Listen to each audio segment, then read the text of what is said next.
Welcome to Gilchrist, home of the Valley Vikings. Ron Obo, Rob Hastings, and Ron, are you ready? I'm ready. It's Friday nights, football weather, beautiful outside, a little cool, a little chilly. We knew that it was going to be like that coming in tonight, but you know what? This is what football season's all about. So being here tonight, being able to kick off high school football, it's an awesome night on a Friday night. So I'm looking forward to a good game from both teams. Should be good. A brand new field. First artificial turf I've seen on high school ball since I've been doing this. Well, yeah. I mean, it's one of the trends, and of course, Valley's got a lot of money coming into the economy up here, and they were able to redo their track completely. Also, put a brand new turf field here.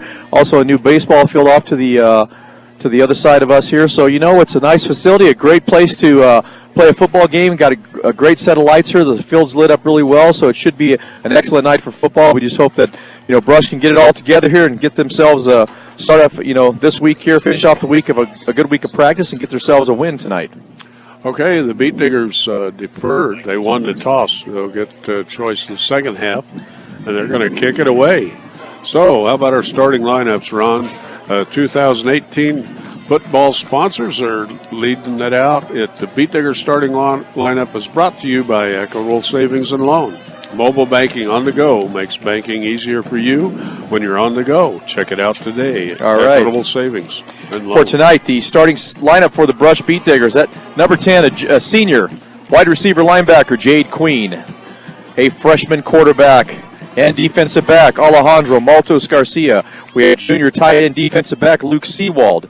A junior running back, Nick Wellen. We've also got senior running back, Isaac Morales, running back linebacker. A junior wide receiver defensive back, Hunter Dunn. And rounding out the offensive line will be senior Nate Miner.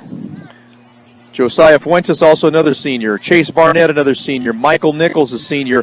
And rounding that group out, Thomas Metlin, a senior. At 205, offensive line, defensive line. So we're expecting a lot out of these guys tonight. Should be a good night for these guys to get back on track. After last week's loss to Sterling, 48-21, I think was the final score there. Also, too, just to let you know, the officials for tonight, referee is Brad Dunlap. The umpire is Bill Ferguson. Head linesman, Alan Bryant. Line judge, Troy Baldwin. And the back judge is Tanner Pierik. So it's good to have these guys on staff tonight. Looking forward to a great game. Okay, well, Beet Diggers will have Junior Puga back doing the kicking chores, so good to see him healthy. And that is very important. I mean, that was something that was a little lacking the last couple of weeks, although the fill-in freshman kicker did a pretty good job. But nice to see Puga out back there again, getting ready to kick off this ball from Brush's own 40-yard line. And we're just about to go underway. Back deep is Adrian Rios, a 5'7", 160-pound senior. Also plays wide receiver. Colin Brown, also back, running back, is only a freshman. And a big kick by Puga. It's going to come down at the 10-yard line. And it's Rios up to about the 25. Great swarming coverage and a tackle made downfield by Jade Queen to start off tonight's game. And Valley will take over first down and 10 at their own 25-yard line. So we'll be kind of guessing as we didn't get any starting lineups, but Servando Perez will be the quarterback, at a sophomore only, at 6'1", 160. Just underway in the first quarter.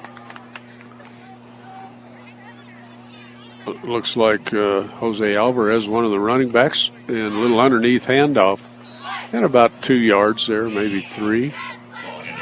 And that's Eli Knowles. Knowles, a running back, he also plays outside linebacker, a junior at 6'3", 190 pounds.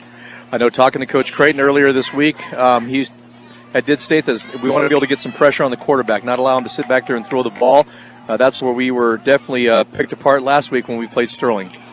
Okay, under center, hands to the tailback, and not much there. Beet Diggers doing a good job. That looks like Wellen on the bottom of the pile there, had him by the ankles. Wellen and Thomas Metlin on the tackle there, stopping him for a gain of about maybe 1 yard if he was very lucky to get a yard out of that. So that'll bring up third down and 9 from the 27-yard line.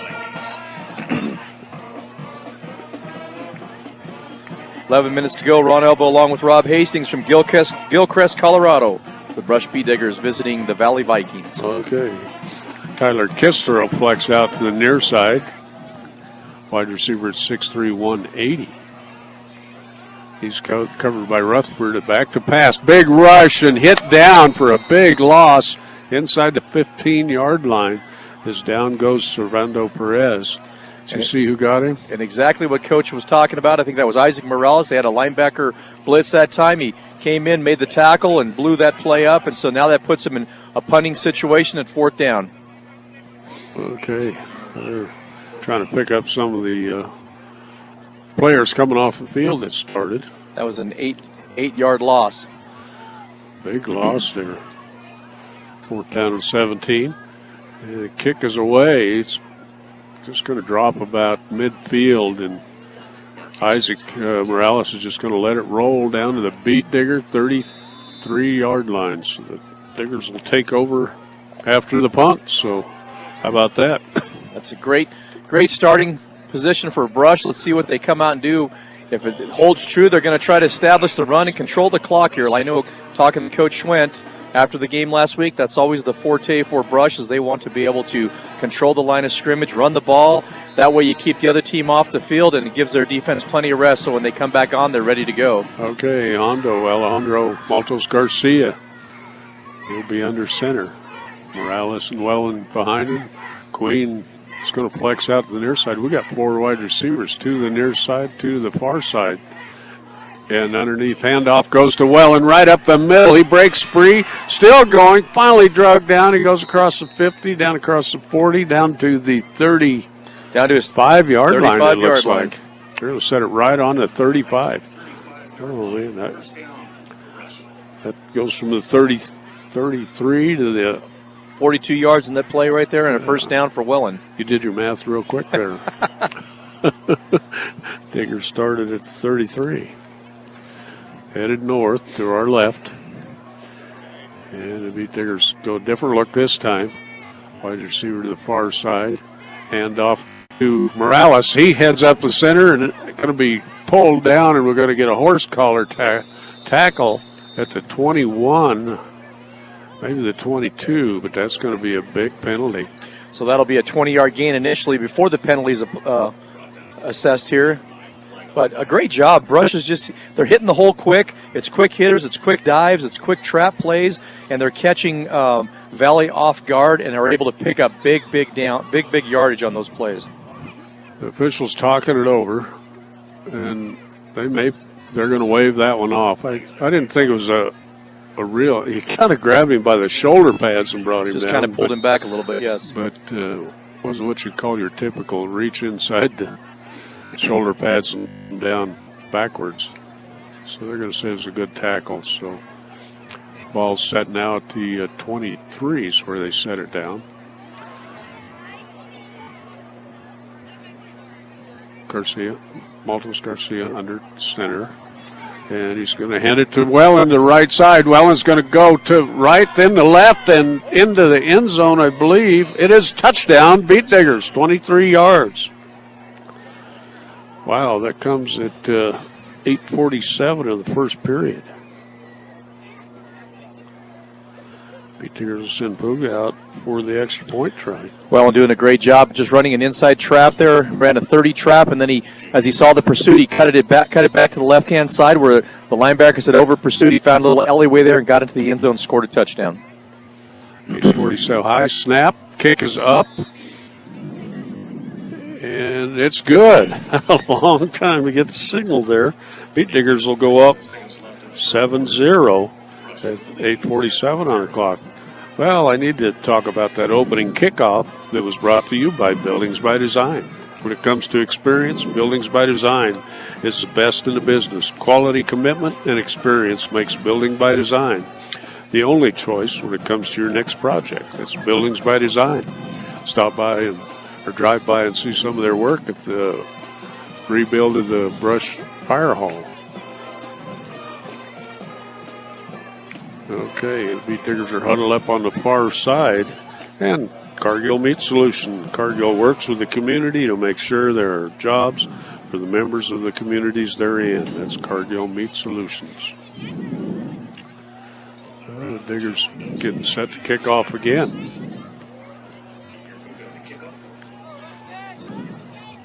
Okay, Rios back again. along with Colin Brown, I think, on the far side, number 32. Junior steps it off. Looks at the officials, and he's ready. Kick it away from the 40. It's nice turf, right to about the 10-yard line, coming this way.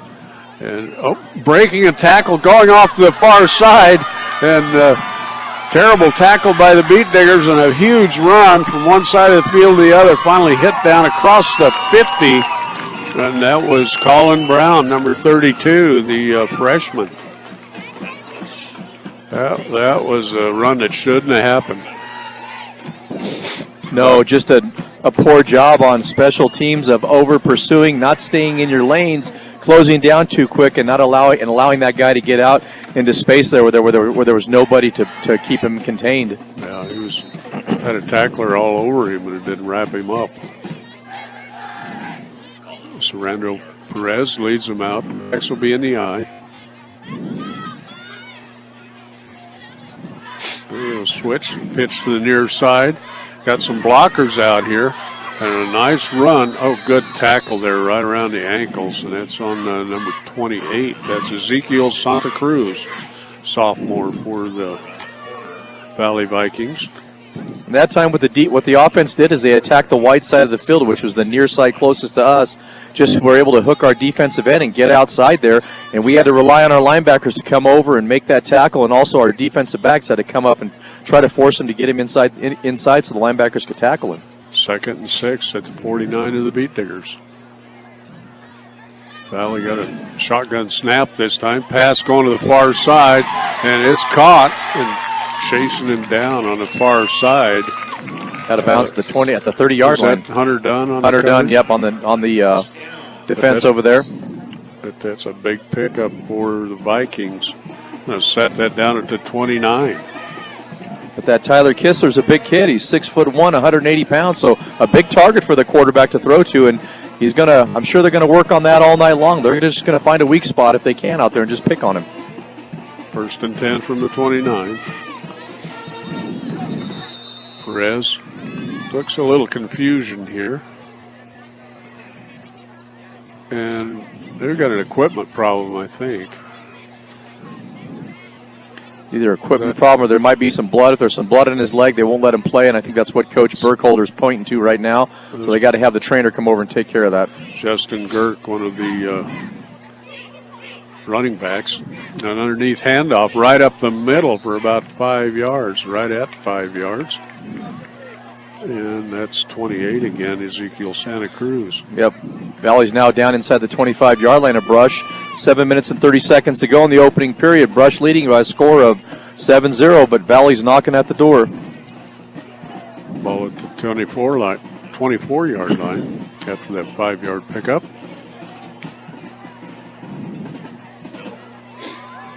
Giovanni Mendoza flexes out the far side, out of the shotgun, coming to the near side.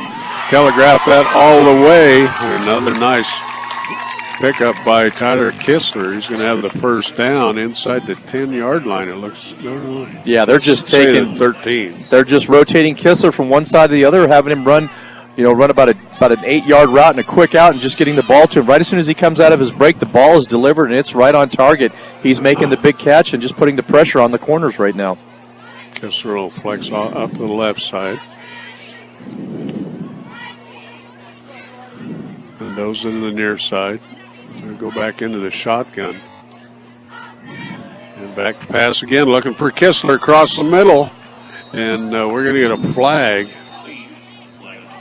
Maybe pass interference. It looked like.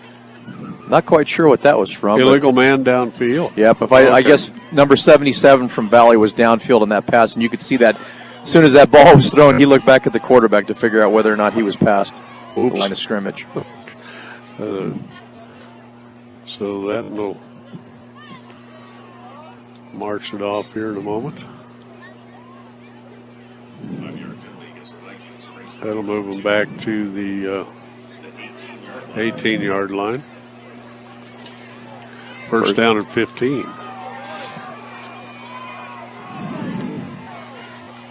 Justin Kirk, the tight end to the left. Perez under center this time. He's going to pitch it to the far side.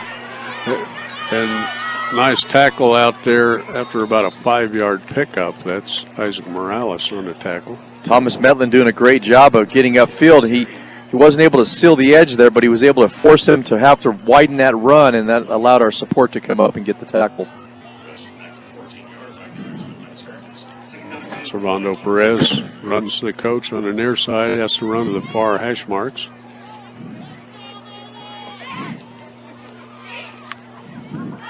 And we'll move Kistler out here to the near side. And shotgun back to pass.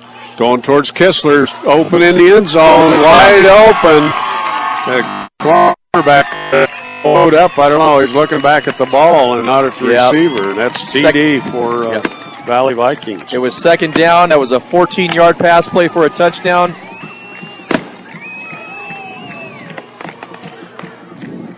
And that's Servando Perez. So Perez to Kistler.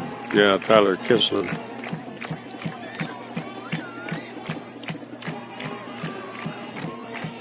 Okay, Valley set go for the extra point. Kicks up and no good. So it'll be 7-6 for the Beet Diggers after that kick fails. How about that? Let's take 30 seconds. We'll be back on 1010 KSIR, KSIR.com. Welcome back. Valley Vikings set to kick it away.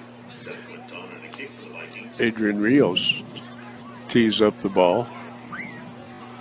Got Queen back. Along with, let's see, it's Chase Krieger back there on the far side. Kicker had to run over to the bench to get his tee. He's counting off the players now. He's ready. Krieger and Queen back about their 15.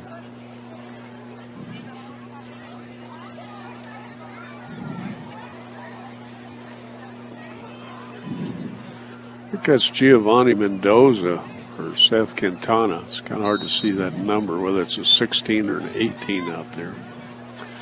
But the kick is a nice, high, deep one.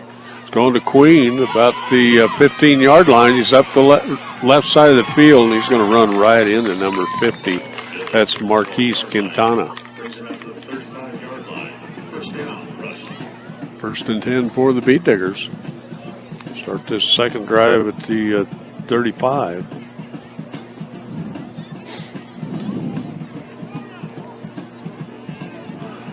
Only their second drive. Yep.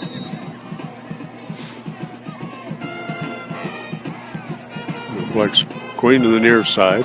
Kind of working from the near side hash mark. Beet Diggers in their white jerseys.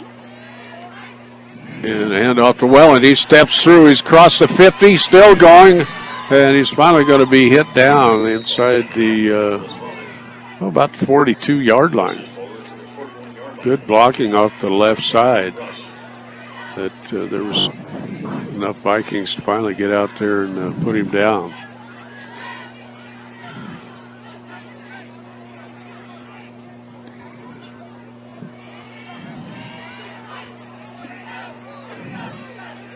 Was that about 26 yards? 26 yards, yep. I was running out of fingers and toes there. Okay, Seawald the tight end to the far side. Hunter Dunn, the wide receiver, to the near side. A pitch to the far side to Isaac Morales. He cuts back, and he'll be up for about 5-6 yards. He's almost down to the 35. We'll call it 36. 2nd and 5 for the Diggers.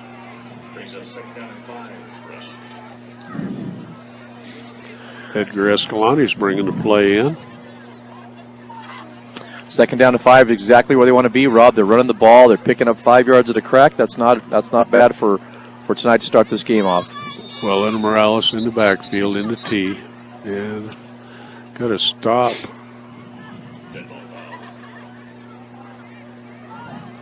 Too many men on the field? No. Number Looks 3 like they've ran got some, off. yeah, they got some 12. equipment issues because the referee sent him off. I believe his knee pads were not. It's crazy, but his knee pads were not covering his knees. They were tucked up above his knees, and referee sent him out. Yeah, they just stopped it. No foul. Isaac Morales right up the middle. He should have the first down. 6 yards on that carry. Down to the 30.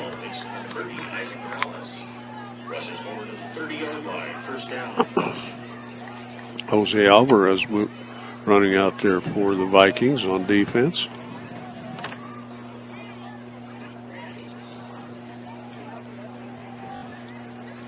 I need some of the binocular glasses for these small numbers out there. Okay, Digger's lined up. Hondo will hand it off to Morales. Nothing there. He's going the wrong way. He's running backwards. Lost He's about gonna 3 be yards. clear back to the 35, maybe the 33. They're going to mark it at. Well, they're giving him forward progress, so still not very good. He still lost 2. Make it second down and 12. Put Hunter Dunn to the near side. Queen in the near side slot.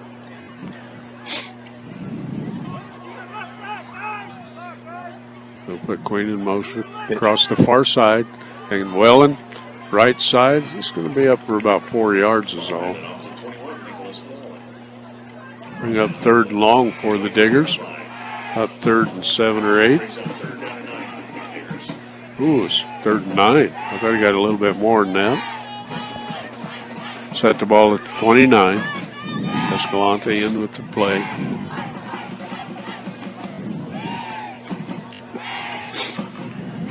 Queen will come to the near side. Luke Seawald's going to move out clear to the right, along with Morales. Look for them. The 4 wide receivers again.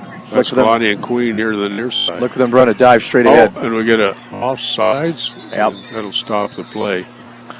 Usually, Rob, in that formation, when they split, they go to those 2 wides. What they want to do is they want to get those defensive backs, and they want to get the outside linebacker and strong safety outside of the box there. And the alignment, that way they've got a better head-on-head blocking and be able to run that inside trap. Aiden Lechuga got a little nervous there. And they're going to wave it off. What's those officials' names again? I said I wasn't going to call their names. No, don't call their names. They're just the officials. They talked it over. Maybe he didn't come across the line of scrimmage, but the far side official threw the flag. Be interesting to see if they come out and run the same play again. So they got the same formation.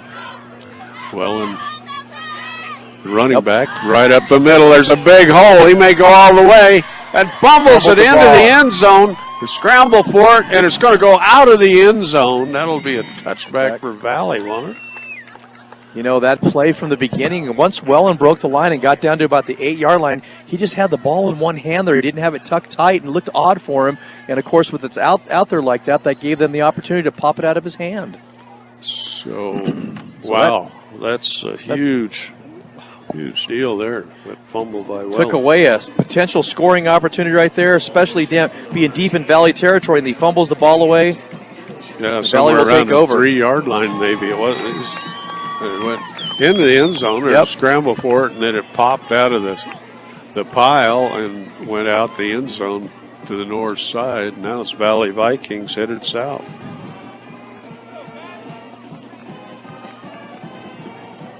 That came at 2:31 of the first quarter.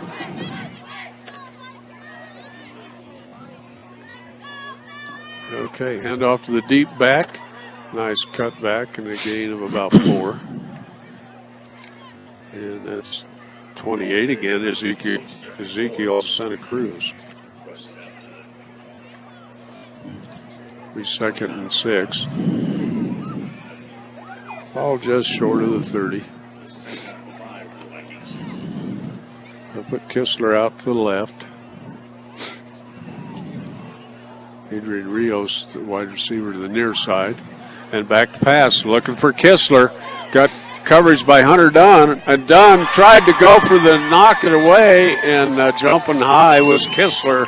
That'll be a first down, clear out at about the 39, 40-yard line. 20-yard pass reception for Valley. Uh-oh, we got a flag here in the middle of the field. Illegal. Yeah, lineman downfield, and that's going to cost them 5 yards. And a huge gain. That's the second time they've had that situation like that with, and I believe, the offensive lineman just not being aware of where they're at on the field. Just a mistake. Mistake. Hunter Dunn was right there on the coverage, but the other receiver was taller, and he was jumped a little too early. Yeah, he just out-jumped Hunter Dunn for that ball.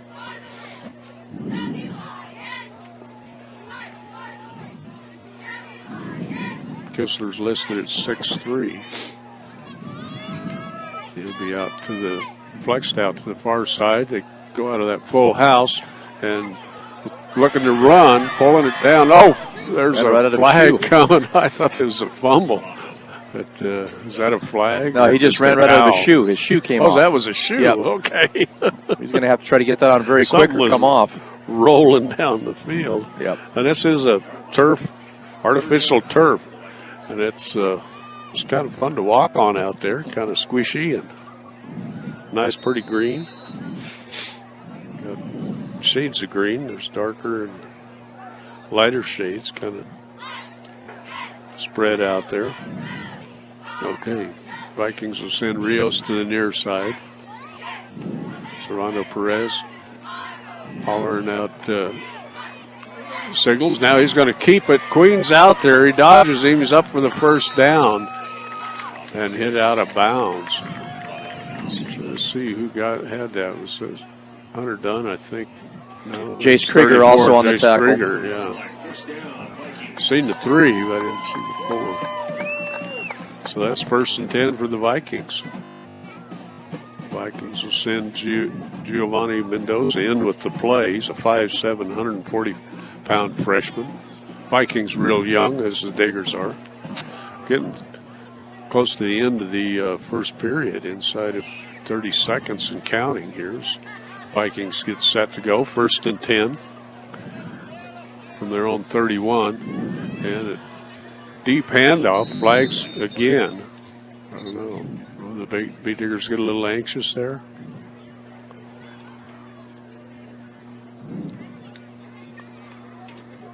Michael Nichols in on the tackle.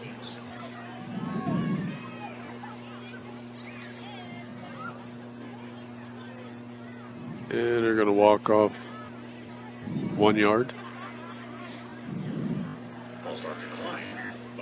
Oh, Beat Diggers declined it. 16.7. Like, wait a minute. They marked it down where he was tackled. Beat Diggers declined it.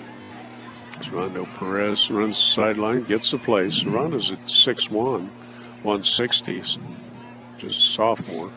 Just send Kistler here to the near side. And that'll be it for the first period. Okay, it's Beat Diggers 7, Valley Vikings 6. We'll be back in a moment on 1010 KSIR and KSIR.com. Hey, welcome back. Well, we got first period out of the way with Beat Diggers up 7-6. I got to shut the Vikings down here, but let's talk about B&B Appliance. B&B Appliance can help you with all of your appliance needs. Stop in and see what they can do for you. Check them out at they're down there on Ensign Street in Fort Morgan. So now the Vikings are set to go, and don't forget B&B Appliance. 2nd and 11 for the Vikings. Ball's set at the 29-yard line. Perez is going to go under center. Put wide receiver in motion. Jet sweep to the right. Yeah, big sweep. Looked like he was going to pull up and pass. Kind of slowed up the Beat Diggers a little. He gained about 6 yards. Be out to the 35. Looks like they're set her down right on the 35-yard line. It'll be 3rd down and 7. Call it 6 or 7 there. More like a short 6. Got to get just across the 40. Send Kistler wide to the right.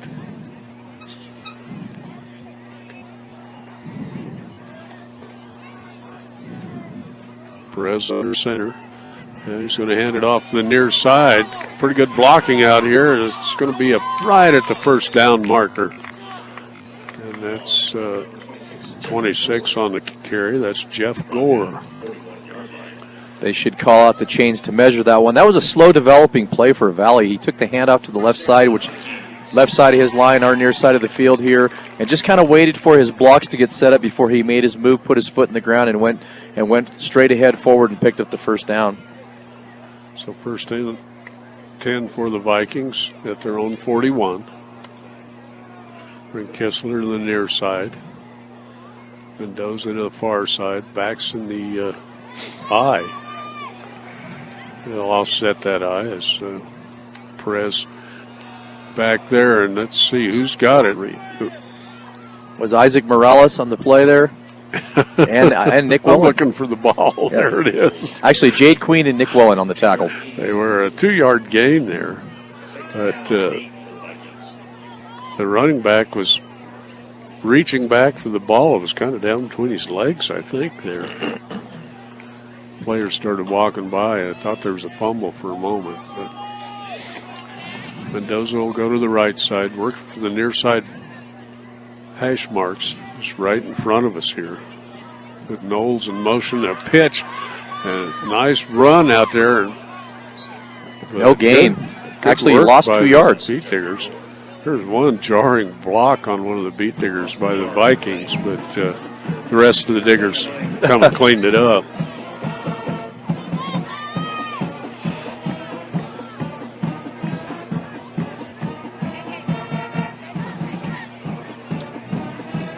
That'll move the Vikings to the far side hash marks. Ball set down at 42. 3rd and 9. And straight back to pass. Not much of a rush now. A little trouble here. And a bad tackle and then hit out of bounds. And that's Wellen on the tackle. She knocks down Servando Perez. Just nobody open on that one. Brings up 4th down for the Vikings. Vikings talking it over. Coach Burkholder right in front of us. Brian, he's a little bitty guy, isn't he? Yes. Okay, looks like Vikings are sending in their punt team. Morales will work his way back inside the 20, down to about the 15. They got short a player here by the Vikings. So Ezekiel Santa Cruz is going to run out there. He's not quite sure where to go. I guess he'll go to the tackle position. Kick is up, and it's going to roll right to Morales. He's going to grab it on the bounce and head up the far side. A little cut back. He's up across almost to the 40-yard line. He grabbed that about the 20, didn't he? Yep. Picked it up at the 20. One bounce hopper right into his hands. Took off upfield to the far side and picked up 20 yards on that return. So it brings up 1st down and 10 from should be just shy of the 40-yard line. I call it the 39-yard line. Yeah, it looks like they're going to set it down at 39. They do. Nice to have those nice hash marks out there. 1st and 10, Beat Diggers. They start at the 39. That fumble in the end zone really hurt on their last drive. They made it to the end zone. The 32's running out there at the last moment. And back to pass is Hondo. He's got his receiver out here, double covered. Nice job. And Seawald has it. One man to beat. That's Kistler. Sidesteps him. Oh, and Kistler reached out those long arms, drug him down at the 17-yard line. Oh, I thought he was off to the races. Luke Sidewell. 3-yard pickup. 43-yard pickup. Pass. The Beat Digger 39 clear down to the 16. So Queen will flex out to the far side of the field along with Hunter Dunn. Hondo under center. Only Wellen in the backfield. 2 wides to the near side. Hand off to Wellen right up the middle. He's not going to fumble it this time. He's going to be down right at about the half-yard line. You like them spreading that out. It's really like you said. Brought down at the 1 yard line. Coach Albo, he said that was why they spread them out. Is that really makes that cutback work. So 1st and goal from the half-yard line there. 8:13 on the clock. Diggers up 7-6. Welland Morales in the backfield. Escalante to the near side. Queen to the far side. And Straight ahead for Welland. yep, Welland on the touchdown.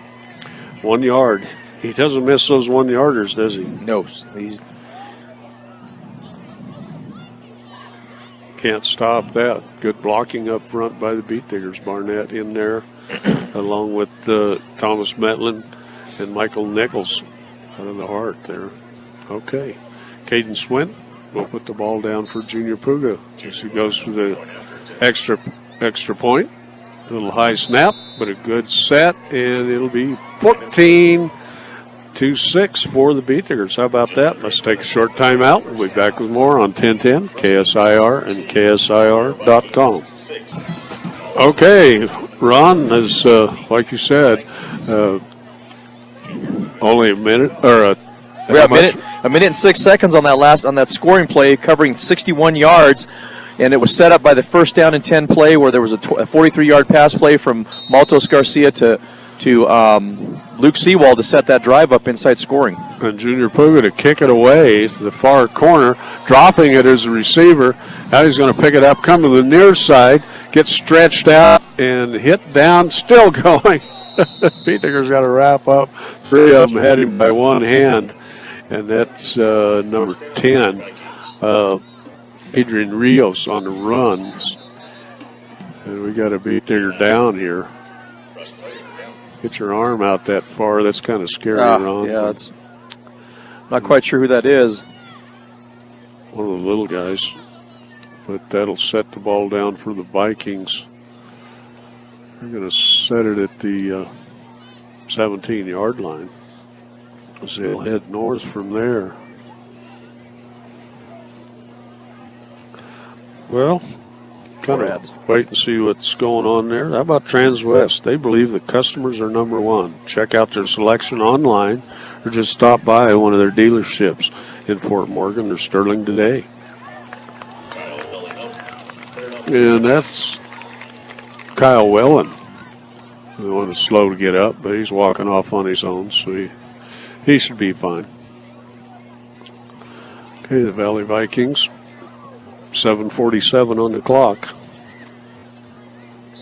Their own 17.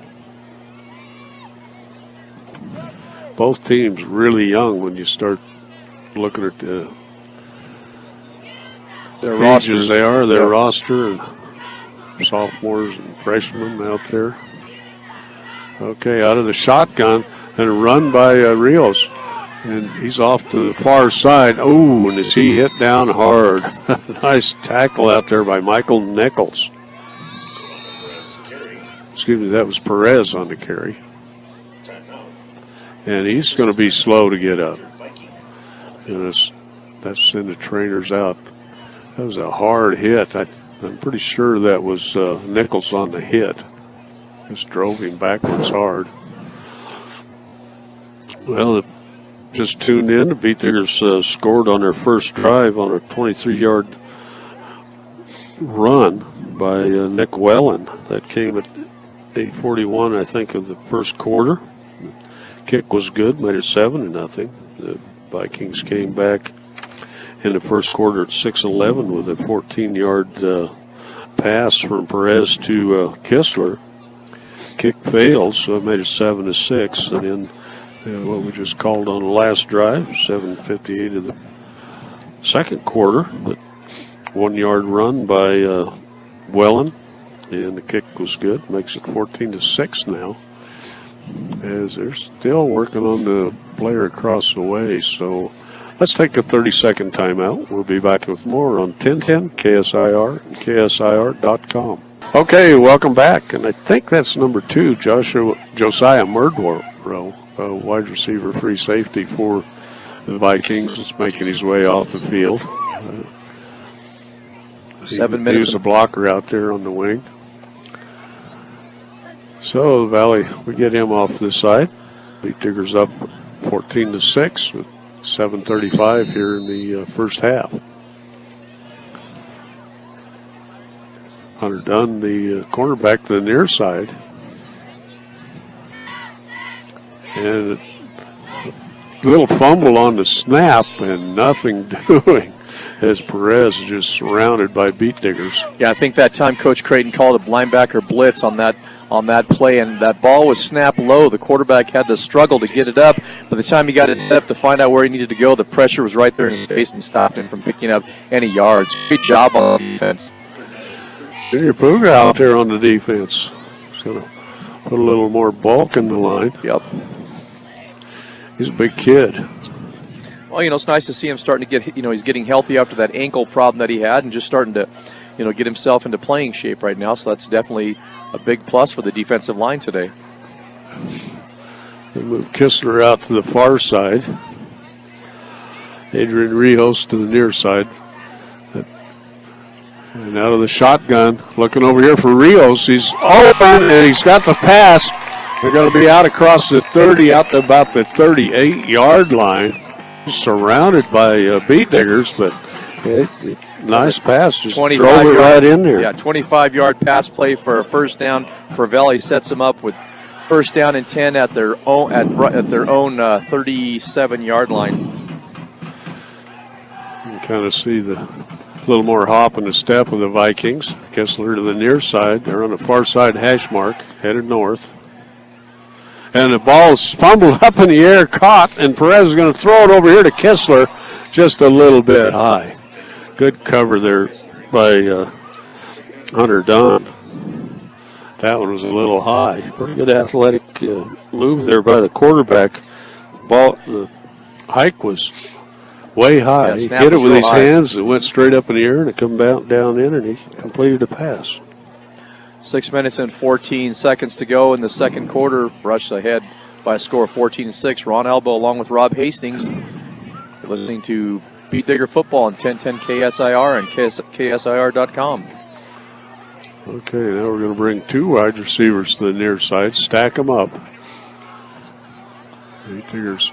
Oh, and looked like another almost fumble, and a pass coming to the near side, in and out of the hands of the crossing receiver.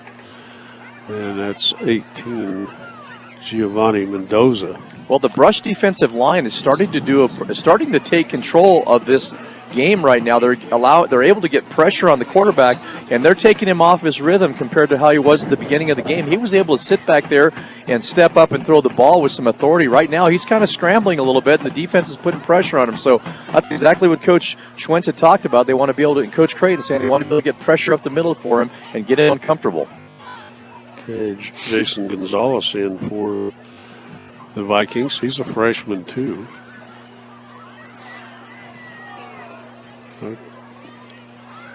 Third and 10. Ball 37. A little swing out here. Going to throw it up and bat it away. Good coverage by Queen. Nice job. Queen's covering that back out of the backfield. That's his responsibility. Back out of the backfield to your side. He was right there in his hip pocket. When the ball was in the air, he spotted it, raised his hand up there and swatted it down. And no reception for Valley. That brings up fourth down and punting. Santa Cruz was the receiver out here to the near side. So we'll send Isaac Morales deep. He's going to set up inside 30, down about the 20. Caught the last one on a bounce and had a great run back. And here comes a left-footed kick.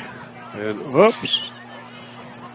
A little too quick.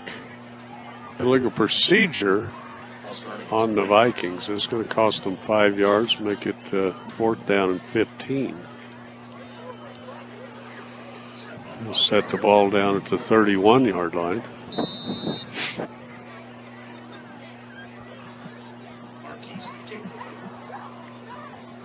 Rouse is moving up towards the 40 now.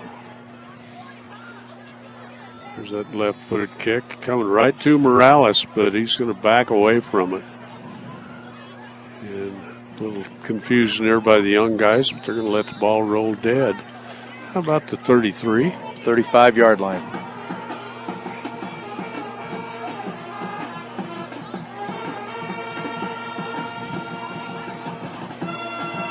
Well, let's meet in the middle and call it 34. Okay.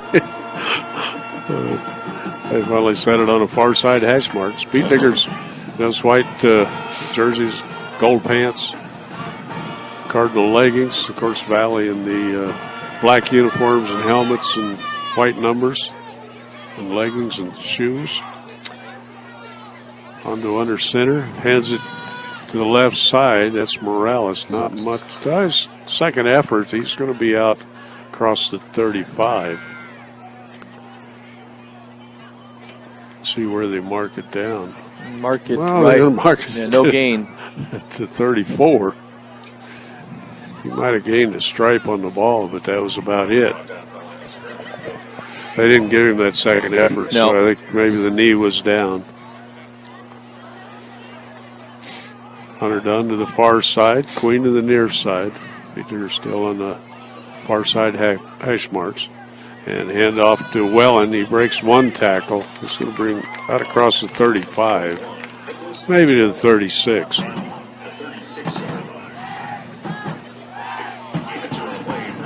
4:55 left here in the first half and counting. 14-6. Speed Diggers in the lead.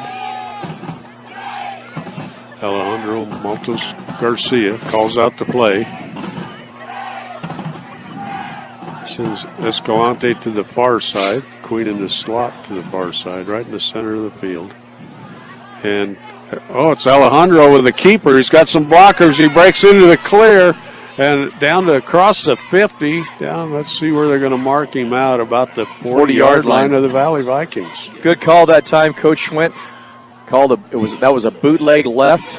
So there to the far side of the field where there was more area to run. Great call, great blocking downfield by the receiver. Cleared out that area. Maltos picked up first down. Okay, 1st and 10 at the Viking 40. Now we'll go with that 4 wide receiver set again. Morales to the near side. Luke Seawald right here by the Beat Digger bench. They fake it. Give it to Wellen. He breaks tackles. He's only going to get about 5 yards. They're going to say fumble. And this is Wellen's second fumble of the game. And the Vikings are going to take over at their own 35. Or was that Queen on the carry? They had a lot of misdirection in there. It might have been Queen on the carry. He was down there scrambling. But it's a team game, and no matter who fumbles, it goes over to the other guys. So that'll give Valley 4 minutes, 17 seconds after the fumble to go forward from their own 35-yard line. Perez back to pass, looking to the near side. He's running, and there's a flag. We may have a low hit, and now finally he's driven out of bounds right here into the Valley bench. Nick Wellen, Puga out there too, along with Alejandro Maltos Garcia. I believe that was on the right tackle. Holding call on the right tackle. Seen one of the Beat Digger rushers kind of go down, kind of funny there. So that's going to be a big penalty. Going to be a spot at the 30, and they're going to move it back to, well, the 21. So we first down and 19. Yeah. Vikings working from the near side hash mark to their left.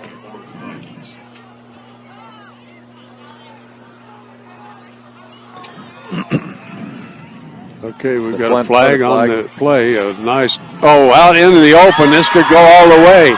As nice pass by Perez and hit down inside the 10. And, Rob, I think it's all coming back, though. I think it's coming back. That was Ivan Cardenas was able to save the tackle. He was able to get him out of bounds right about the 10-yard line. But like I said, I believe from looking at the referee and looking at Coach Burkholder, I think that is coming back. We had a holding call on the far side. I don't know. Everybody else is headed towards the end zone, Beet Digger end zone. They're going to wave it off again. That's a third one in this game. Man. There's a couple young officials out there. Coach Swintz out on the field. He wants an explanation. The official's walking away from him. How come you throw a flag and then you pick it up? That's the third time. He's not getting much of an explanation.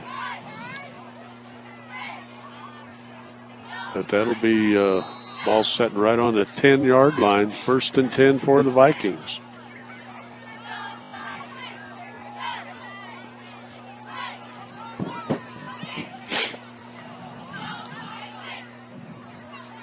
Nose of the ball must be just across the 10 because they've taken down the chains. 1st and goal for the Vikings. Run to the right side. Not much there. Spinning and finally hit down is Ezekiel Santa Cruz.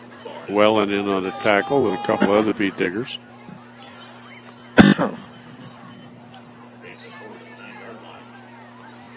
Give him about a half yard, maybe a yard gain. Armando Perez runs in with the play. Sends Kistler to the right side, along with another wide receiver that's covering him up. Kistler's pretty big out there.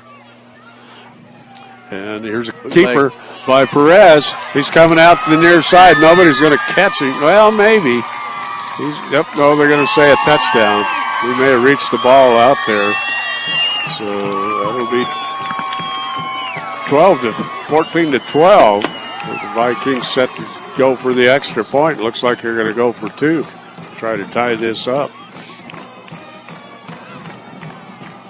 9-yard run by Perez.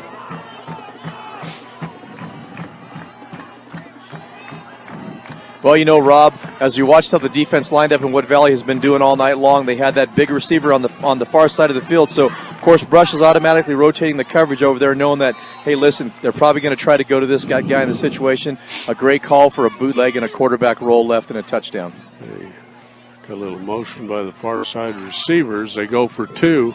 Perez looking for Kistler, and he's standing there all alone, nobody around him, and it's going to tie it up, 14-14. Uh-oh, another flag. Another offensive lineman. There's no excuse for that from the 3-yard line. It's the third call tonight. That'll drive Coach Burkholder crazy. How can you do that to me?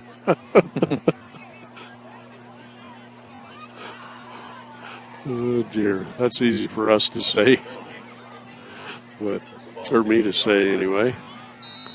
So that'll move them back to the 7-yard line. Yep. Perez jogs in with the play. Beet Diggers need to watch Kistler a little bit closer after that one. Kistler in the near side. I'd look for this fullback coming out of the backfield real quick. Yeah. And fakes it. Going to Kistler. He's double covered. He's going to catch it anyway.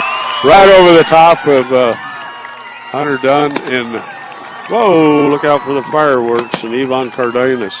That'll tie it up 14-14. A great pass to a tall wide receiver. Yep. Kistler just went up over 2 guys from Brush and picked that ball right out of the air for a 2-point conversion.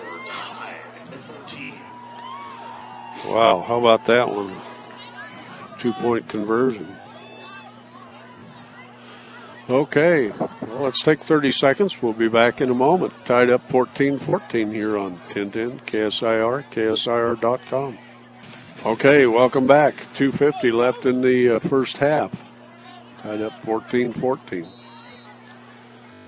Seth Quintana to kick it away for the Vikings.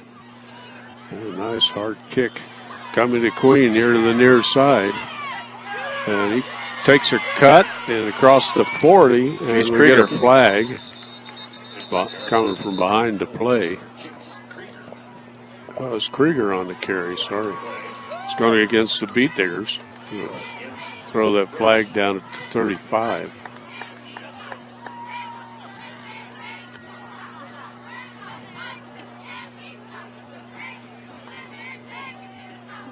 You're going to have another conference and pick that one up? I guess not.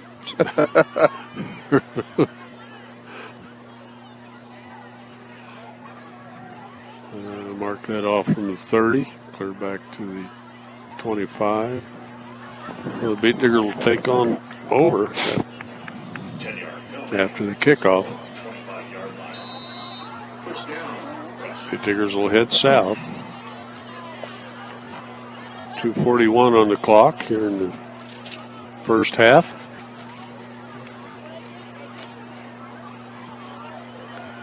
Zach Rutherford up to the near side, wide receiver.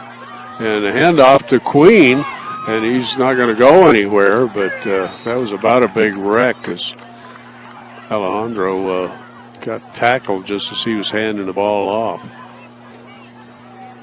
Big rush in there by Eli Knowles, 6'3", 190-pound junior for the Vikings. I think it's second and a long 11. It's almost 12 yards to go here on second down. Clock's still running, just about 2 minutes to go. Isaac Morales a little confused now. We'll have 4 wideouts. Well in the backfield. Hands off to Wellen. Valley didn't bite on that. Only about a 2-yard gain. I think they've made the adjustments on that play. What do they need to do next time, Coach? You know, I didn't. It's just a matter of being able to get your helmet on somebody else and make that. You know yeah. We'll leave it at that.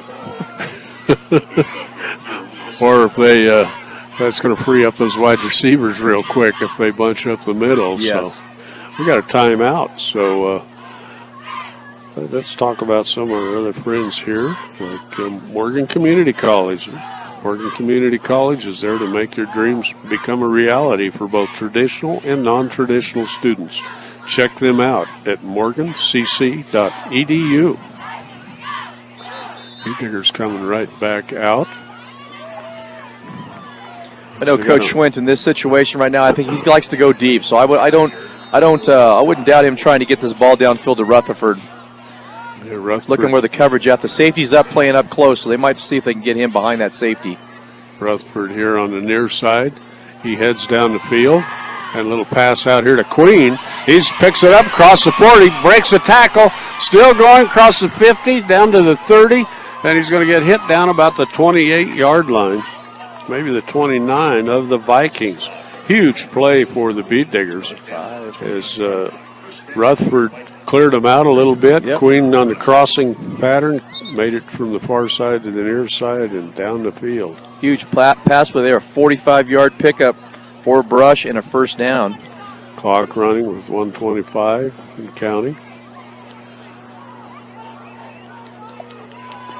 Queen to the far side. And Wellen off tackle, heads to the end zone. He's going to be hit down inside the 15. And the clock will stop here as they move the chains at 1:12. I think we'll get a timeout by the Beet Diggers. Nope, by the Valley Vikings. We're going to take a timeout. That ought to help the Beet Diggers. Yep. How about Ingmar Phillips Insurance? Things happen in life. Make sure you're prepared with the right insurance coverage. Ingmar Phillips Insurance in Brush and Fort Morgan. Give them a try or a call. Either their offices there in Brush or Fort Morgan. High Plains Bank. See what over a century of customer service can do for you at High Plains Bank in Wiggins. They offer you a variety of banking needs, including agriculture and personal loans. That's High Plains Bank. Okay, the Diggers set to go. 1:11 left in the first half. Escalante to the near side. Backs in the T. They'll switch to the left side of the quarterback. Hand it to Morales off the left side. He's inside the 8-yard line. And they'll bring up second and 3. Clock winding. Send Hunter Dunn to the far side. Queen to the near side. Beat Diggers working on the far side hash mark. Hand it up the middle to Wellen. And he's going to be short of the goal line. Stop the clock here while they reset. It's going to be first down. Beat Diggers will call a timeout. So clock's down to 34 and a half seconds. Tied up 14-14. The Beat Diggers driving. They'll set that ball right down on the 2-yard line. Yeah, what Brush is doing, they're just attacking the defense. They're coming up with some quick hitter plays. The play before where Morales was, what they came out in a formation, and what they did is they saw where the defense lined up. The strength was to the near side of the field. Then they went ahead and they slid their running backs. They called a slide. So what happens basically is the fullback and the halfback they switch responsibilities. They slid it and they ran a 47. Which means that Wellen was the lead block on that time. Morales took the ball and ran upfield and picked up 7 yards. So great call, great adjustment on the field there to what Valley is doing, and Brush is taking advantage of it right now. Okay. Ball at 2, first and goal. A big rush and right up the middle. Is that no touchdown there? That was awful close. Valley sent a blitz at that time. Of course, when you send a blitz like that, there's going to be an opening there, and that's exactly where Wellen ran to, but he was just short of the touchdown. The front nose of the ball is just resting right on the goal line.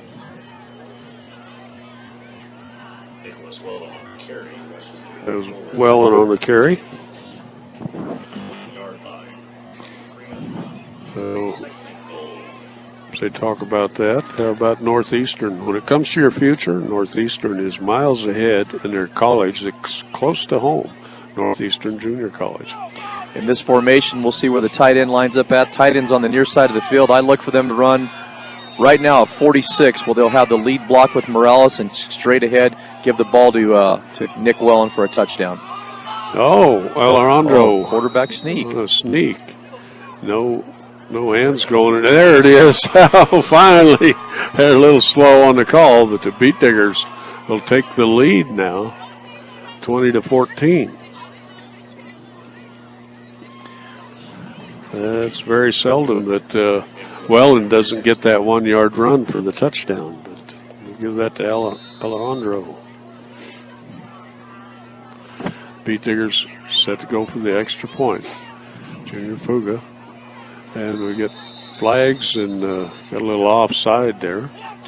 You know, Rod, this is a great drive for Brush, especially at the end of the first half, because the last couple of games, teams have came up and shocked them at the end of the first half, come away with scoring drives, and then getting the opening kickoff, and things just changed for the worse for Brush. So this is a great way to end the first half. Oh, looks like the Beat Diggers are going to go for 2 after that offsides. That'll put the ball at the 1.5-yard line. Send Queen far to the right. Queen far to the left. Escalante the near side. Alejandro under center. Hands it off to Wellen left side. He walks right in. There was nobody touched him. How about that? It'll be 22-14 after the 2-point conversion there. How about that? So we've still got 19.3 seconds left here in the first half. The Beat Diggers will kick it away. So while they huddle up, how about Willow Coffee and Bake Shop? Get a delicious treat. Breakfast for lunch. They have a lunch option to make your day better. They're on Edison Street in Brush today. That's Willow Coffee and Bake Shop. Is that one of your haunts there, Ron? I've been there a couple times, yes. Oh, have you? I won't tell your wife. Okay, Beat Diggers set to kick it away. The receiver's going to set up about the 10-yard line. Do you think it'll be a squib kick this time? Got the soccer player kicking it away. Fuga going about 275 up to the ball. And he's just going to kick it deep to the far side. And nice tackling by the Beat Diggers. The runner seemed a little confused, didn't see any openings. He was running sideways instead of up the field. And the Beet Diggers put him down, so we got 12.6 seconds left here in the first half. 19-yard line. First down for your Vikings. Junior Puga out at right tackle. Nichols at left tackle. Barnett in the middle, along with Michael Nichols. And the Beet Diggers don't want any repeats of last week. We've got 3 defensive backs about 20 yards behind the line of scrimmage. Back to pass. There's a little bit of a rush, and Perez is going to run it up. Now he's going to pitch it down the field. Just short of stepping across the line of scrimmage. They've still got 1.8 seconds on the clock. Beet Diggers had 4 defensive backs down there this time, not like last week. They kind of come up on that bubble screen and let the receiver get behind them with 15 seconds on the clock before the half. So 1.8. Vikings break the huddle. They put Kistler here to the near side. Mendoza to the right side. And the Vikings are just going to kneel down and call it a half. Beet Diggers 22, Vikings 14 as the first half ends. So how about that, Ron? Way to close off the first half. Okay. Well, we'll take a short timeout and be back with some halftime results here on 1010 KSIR, KSIR.com. 22-14, Beet Diggers in the lead. Okay, welcome back to Valley. Just about ready for the second half kickoff, Ron. Yes, we are. Teams are warming up. Minute and 44 to go in the halftime here. Just finished up the homecoming festivities for Valley High School. Not really sure who anybody was out there was named, but that's always a good entertainment for halftime. And Brush is leading by a score of 22-14 as we're at the visiting Valley Vikings. Brush, needing to win tonight. This is definitely a confidence booster for him. And what I like as we came out of the end of the first half is that in the last couple of games, teams have been able to score real quick on Brush at the end of the half there, and they've were able to gain a lot of momentum as they came back in the second half. Now things turned around because Brush was able to go down, score, and pretty much leave them with about 20 seconds on the clock, and Valley, of course, couldn't score, just did a kneel down or whatever, went into halftime. So that should hopefully provide a lot of momentum for Brush as they come into this second half here. Like I said, this is another Patriot League matchup. If they can come away with another win here, it's definitely going to help their confidence as they go into next week when they play at home on Saturday, and that's going to be senior day, I believe, at Beet Digger Stadium. So, we'll see what adjustments each team made at halftime and see how the second half is going to fit and going to fold out for the rest of the night. Okay, yeah, that Saturday game. Well, let's hope we have a couple more, because the playoffs are usually on Saturdays. That would be nice. Yeah. We've got to have a couple of things kind of go our way. Some losses. I think Sterling and Valley or Sterling and Platte Valley are playing each other tonight, and of course Sterling beat us last week, and so just depends on how those two shake out. But we'll see what happens. Well, the Beet Diggers will receive the ball here in just a few moments as clock is winding down, and Valley Vikings. Well, I thought they went out with their kicking team. Now they're coming back to the bench to Coach Burkhalter. So we could be a couple moments away. But if you just tuned in, the Beet Diggers lead 22-14 at halftime. Well, they just flashed up that 3-minute sign there. So you never know till you know, right? Bank of Colorado is the only bank dedicated to help you make the most of living here. They're not just a bank in Colorado, they're Bank of Colorado, proud supporter of local sports and academics. And don't forget that later tonight we'll have Colorado Prep Scoreboard Show with Kevin Schaefer. It'll air about 9:30 on 1010 KSIR following the Brush Beet Digger football game. And also we'll have the replay airing at 11 o'clock. So yep, that's we can listen to that if you want to stay up late. Yeah, definitely. Listen all over again.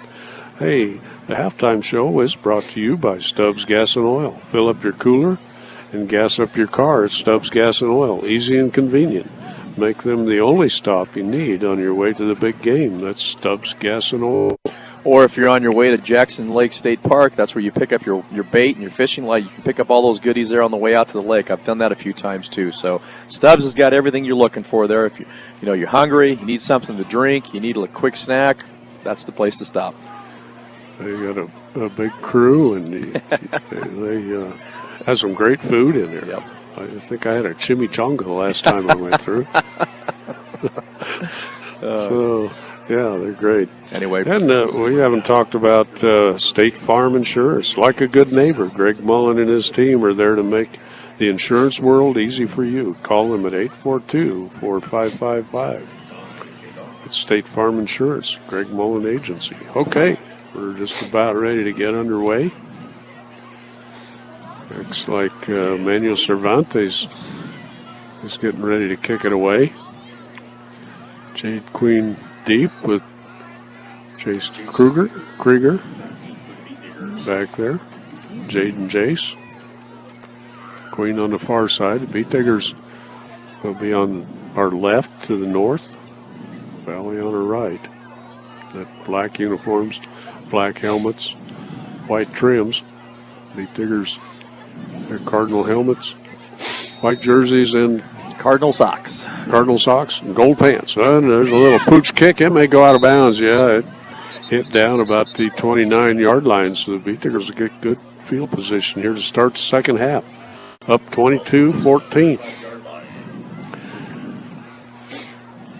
No time off the clock.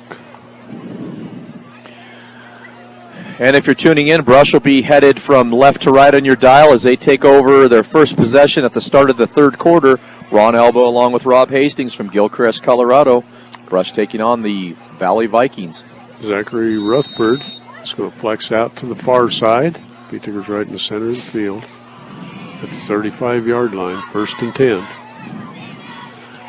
10. And a little pitch to Isaac Morales. He breaks across the 50. He may be marked out of bounds there, a little short of the 50. Should be a 15-yard pickup for Morales and a first down.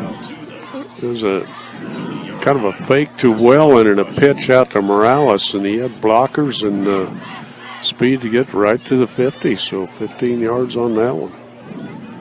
Beat Diggers started the second half at their 35 after the kickoff as they head south.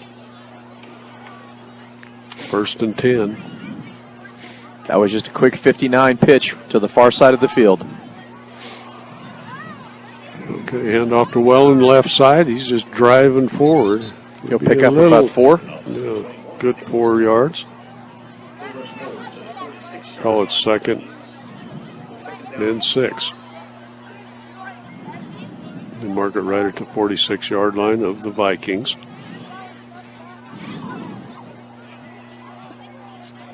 It's that's Edgar Escalante in with the play. He'll move out wide receiver to the far side. Beat Diggers to the far side hash marks. Look for him to run to this near side of the formation. Seawalder tied in. Hand off to Wellen. It's going to be drugged down after about a 2 or 3 yard gain.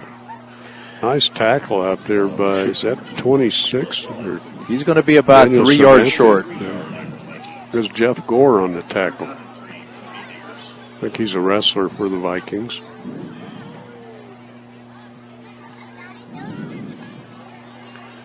Queen will flex out to the far side. Zach Rutherford to the near side. Backs in a T. Alejandro Montos Garcia under center. Calls out the play. Hands it to Isaac Morales. He's going to be across the 40 and still driving. He may be down to the 37. He got the last 3 yards all on his own there. 1st and 10, Beat Diggers. That's a 6-yard gain and a first down for him. I thought he was stopped up right at the first down marker, but he kept driving. Hunter Dunn will flex out to the far side. Queen to the near side. Alejandro under center.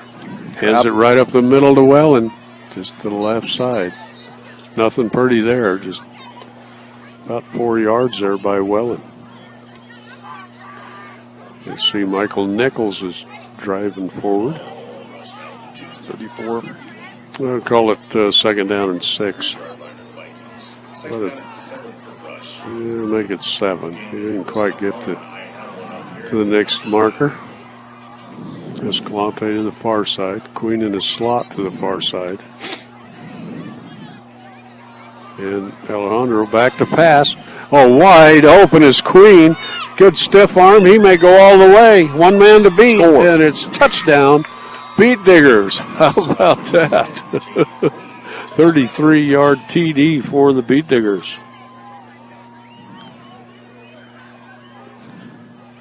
Number 12 to number 10 there. That comes at 9:19 of the third quarter.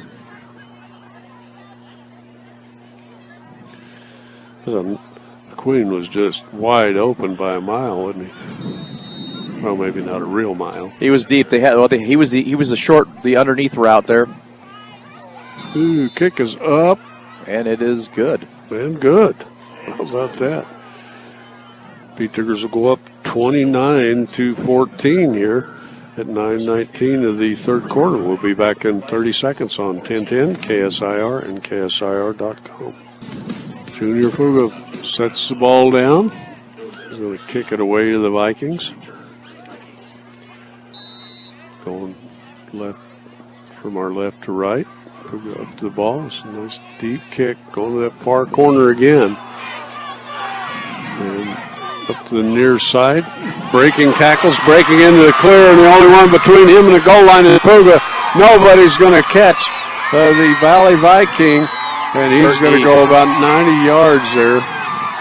And we've got a hurt player down behind us here. And let's see who was that. Angel Gonzalez, did you get that number? Yes.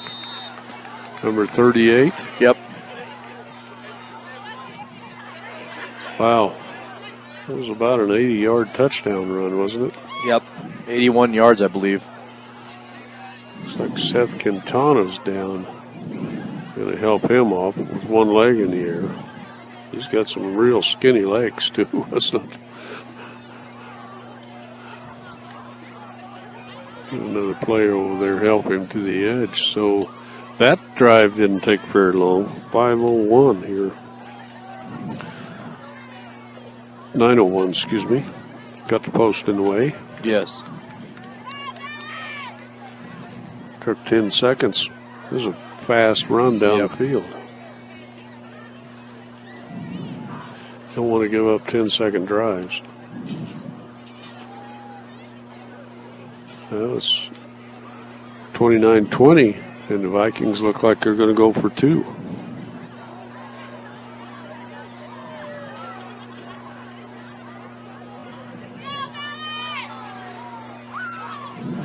And back to pass, and throwing it up, and almost intercepted, and caught on the rebound. And let's see who got that. Oh, they're going to say incomplete. Now we got a flag somewhere. Oh, right on the line, right on the goal line. We're going to have to wait for the signal here. They're going to march it off. Maybe we had an illegal procedure before the play. Otherwise, it'd be a failed extra point, wouldn't it? I didn't see a signal from the referee, did you? No.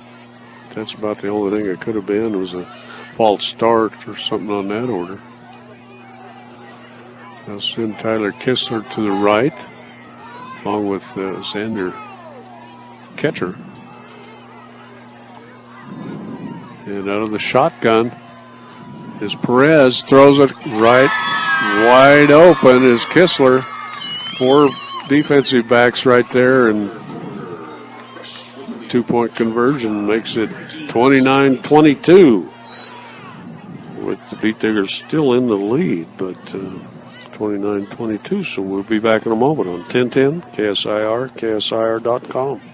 Okay, Valley Vikings set to kick it away. Manuel Cervantes, the kicker. Krieger and Queen back. For the Beat Diggers, 9:01 here, third. Less than 2 quick drives. And there's Krieger with it coming up the near sideline. He's going to be hit out of bounds about the 33-yard line. Well, here comes a Beat Digger offense with 8:55 on the clock.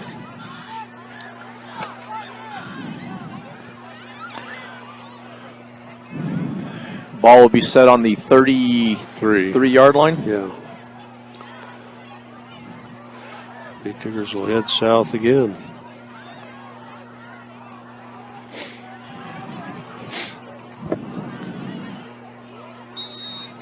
Beat Diggers will work from the near side hash. Put Queen in motion to the far side. And underneath handoff to Wellen. He's got blockers. And, oh, boys, you never see him driven. Oh, we got a personal foul now. Uh-oh. Somebody really hit Wellen hard, drove him back. Wellen picked up about 6 yards. Somebody must have said a bad word or something. Dead ball foul, unsportsmanlike on the Vikings. Must have been Attack on too much 15. chirping there. Huh? That'll bring the ball to Valley's 44-yard line, I believe. 46-yard line.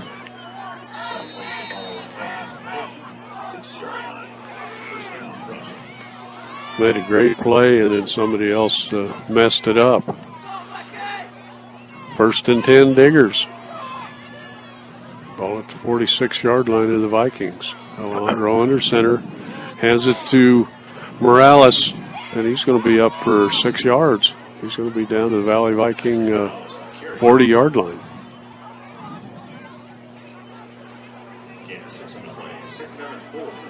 Second and 4.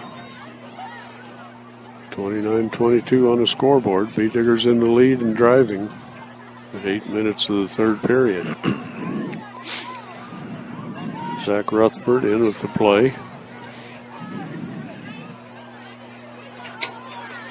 He'll come here to the near side. Queen will flex out to the far side. Tight end on the left side. Alejandro back to pass it. Oh, nice catch by the Beat Diggers. I think that's Queen. Luke Seawald. Oh, that was Seawald. Yep, 81 dump. That's the little jump pass by Alejandro. No flags for a change, and we're down to the 22-yard line. 1st and 10, Beat Diggers. 18-yard pickup.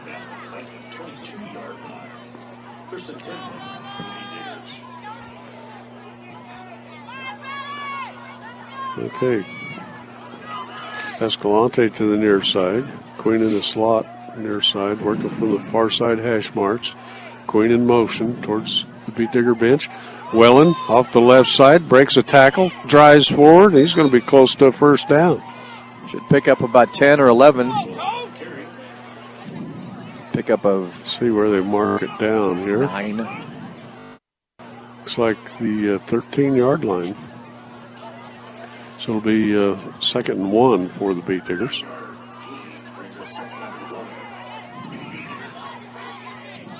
Queen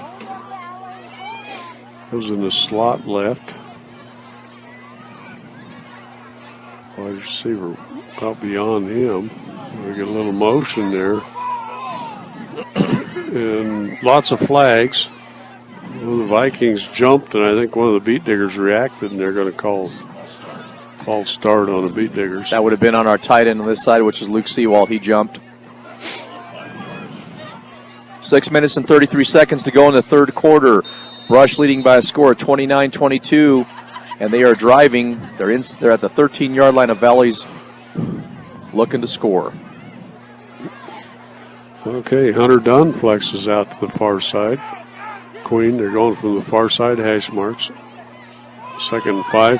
Handoff by Isaac Morales. He's going to have the first down inside the 10, down to about the 9-yard line. It's where the official puts his foot down.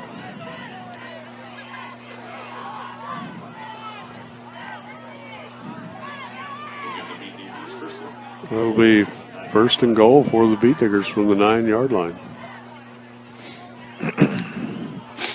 Rutherford way to the far side. Beet Diggers closer to the near side hash mark. And a little keeper by, nice cut back there by Maltos Garcia. As it looked like three guys were going to jump on him. He did a little pirouette. And yeah, that was the design bootleg left that time. Give him 4 yards on that. He'll put it right on the 5. Second and goal. Queen will flex out to the far side left. Escalante to the right. On our near side. Hand off to Wellen, left side. Nothing doing there.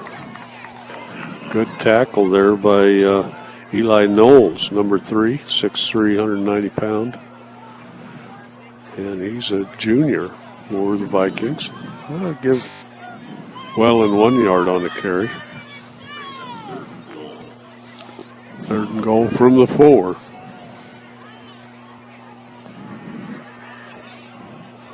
Hunter Dunn brings the play in. He'll come out to the near side. Got the ball set on the far side hash mark. Queen in the slot. There's a blitz, a little pitch to Morales. He's going to drive forward. Great blocking out there.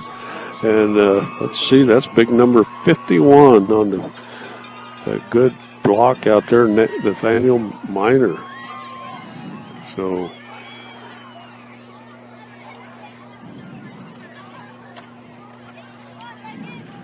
waiting for the score to flash up. 35-22 now for the Beet Diggers. Junior Puga set to kick it away. Caden Swint set it down. Kicks up. Looks good from here. Oh, we may get a running into the kicker here. Well, if you're going to run into that kicker, you better be prepared because he's a big guy. So, I don't know. There was a wreck there, and there's a Viking laying on the ground. So now 36-22, Beet Diggers. 4-yard run by Morales. We've got a player down. Let's take a 30-second timeout. 4:18 on the clock. We'll be back in a moment on 1010 KSIR and KSIR.com. Okay, welcome back. Beet Diggers are going to kick it to the Vikings with 4:18 on the clock. Beet Diggers lead it 36-22. Junior Puga's going to set it up and hope for a little better defense on this kick than the last one that went over 80 yards for a touchdown for the Vikings.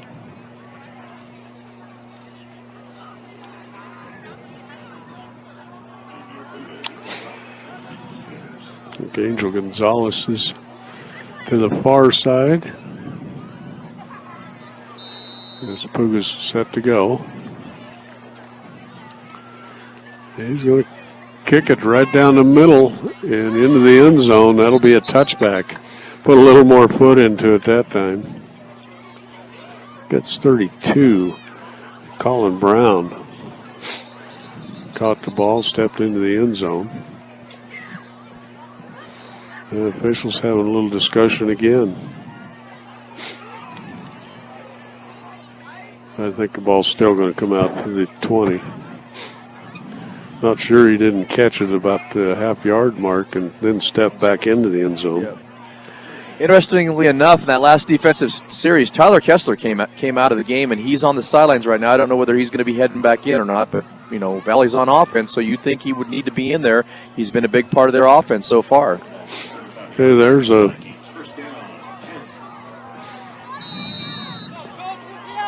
He set it on the 35. Is there a new rule? I don't know what that was. I know if it goes out of bounds. It They caught it right. Maybe there was a personal foul or something I didn't see. Anyway, Valley's going to take over at their own 35. 2 wides to the far side. Backs in a tee. Shotgun snap. And looking deep. And nothing doing. Down goes big number 4, Samando Perez. Boy, Thomas Metlin, Michael Nichols, Junior Puga putting the pressure on that offensive line and on that quarterback and just dragging him down for a gain of, actually for no gain, a gain of about 1 yard. So great job from the front 4 there. Well, they moved it back a half yard, so just call it 2nd and 11. But great coverage downfield by the Beat Diggers. He didn't have any place to go with it. Well, there are big downfield threats on the sidelines right now, so there's really no threat for him downfield. Adrian Rios is here to the near side, and he's back to pass. And looking, there's almost tackled, and here comes the game. And boy, all kinds of Beat Diggers back here. Junior Puga kind of blocked things up. There's Chase Barnett, along with Thomas Medlin. And who else was back there? I think Wellen was in there, too. Yeah, Coach Creighton called a blitz, linebacker blitz. That was Nick Wellen on that blitz, and he put the pressure with, like we said, with Tommy Metlin and Chase Barnett, just not giving that quarterback any place to go, no place to roll out, and try to scramble and throw that ball downfield. Ball's at the 23. They got to get it out to the 45, and it's 3rd down. 3rd down and forever right now. Yeah. Junior Puga's stand-up defensive end on this side at 275 pounds.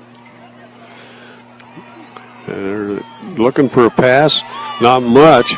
And Perez is going to pull it down. He's going to be up and hit down just across the 35-yard line. That was Junior, I think, tripping him up.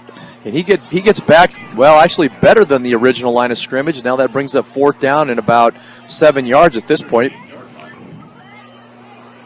Yeah, they've set it just short of the 38 or right on the 38.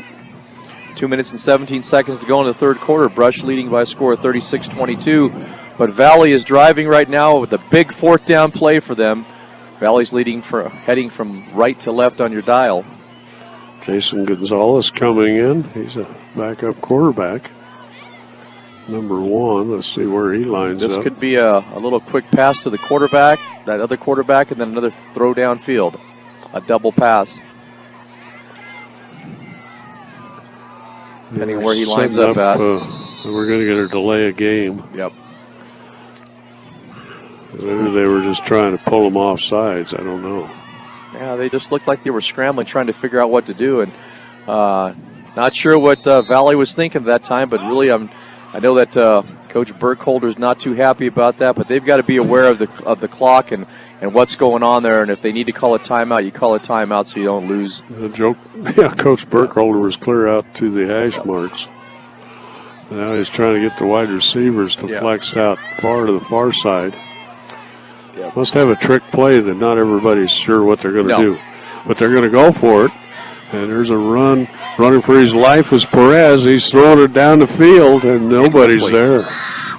It's going to give Beat Diggers great field position inside the 35-yard line, almost to the 33. Turnover for the Beat Diggers. That's kind of a desperation play, wouldn't you say? Yes.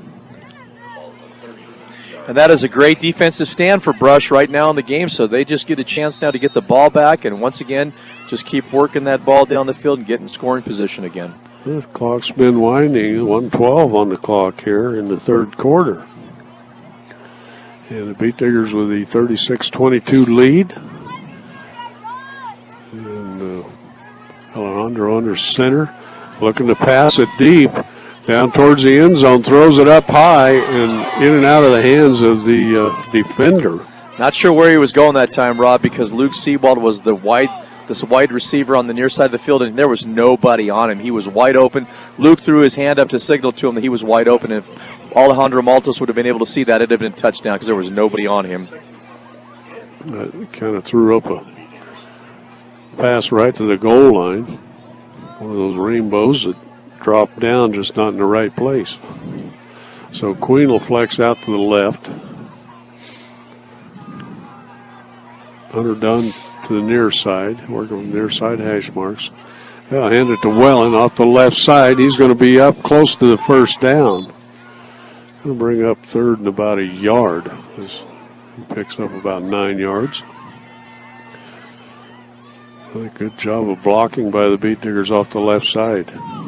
Ball set at the 24-yard line. Yeah, I get to the 23.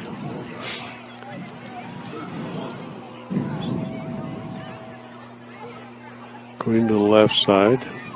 Escalante here to the near side. Beet Diggers right in the middle of the field. Altos Garcia hands it to Wellen. He breaks one tackle. He's got the first down and about 5-yard carries inside the 20 down to the 23-yard line. Got another Valley Viking.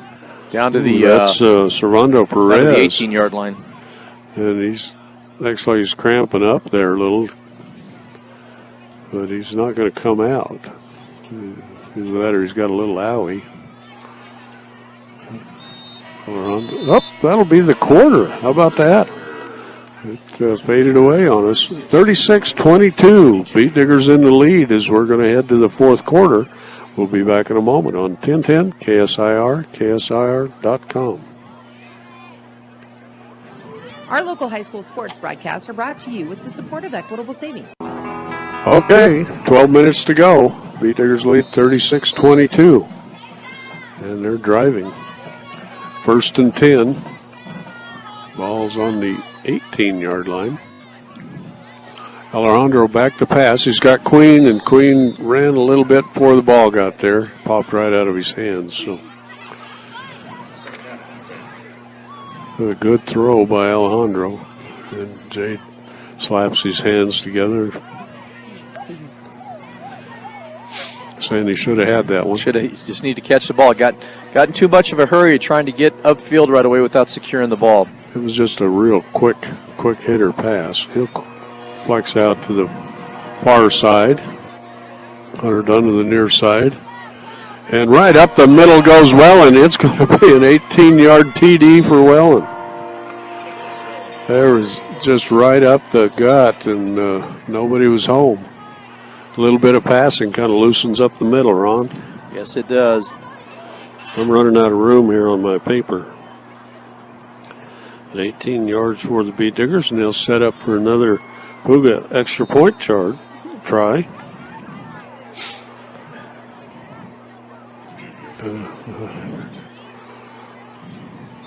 Ball's up. We get another flag. Seen a little movement there. I don't know if that was Beet Diggers or Vikings. Illegal procedure on the Beet Diggers.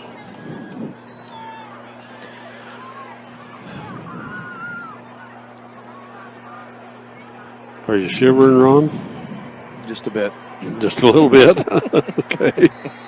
Okay. Well, we'll just move it back 5 yards, and Junior will kick it. And that looks great from here. And it is. How about that? Now the Beet Diggers go up 43-22. We'll be back in a moment on 1010 KSIR and KSIR.com. Okay, welcome back. 11:49 left in the game. Beet Diggers up 43-22. Junior Puga to kick it away. Will be Colin Brown back to the near side. And Puga's going to boot it to the far side of the field, and that's going to go towards the end zone and out of bounds. Seen the flag this time, so Valley will have good field position at the 35 again, and they'll be headed south.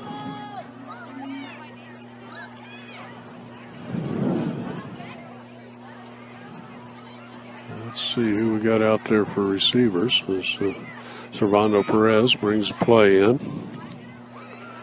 Adrian Rios out there for the Vikings. And they'll flex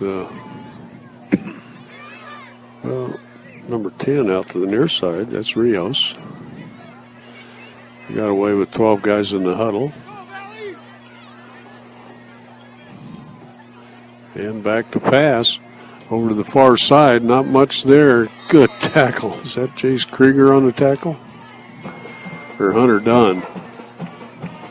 Yeah, that's Hunter Dunn on the tackle after about a 3-yard carry on the pass. The receiver jumped up, caught it, and Dunn had him and put him down hard. They've shored up the defense right now.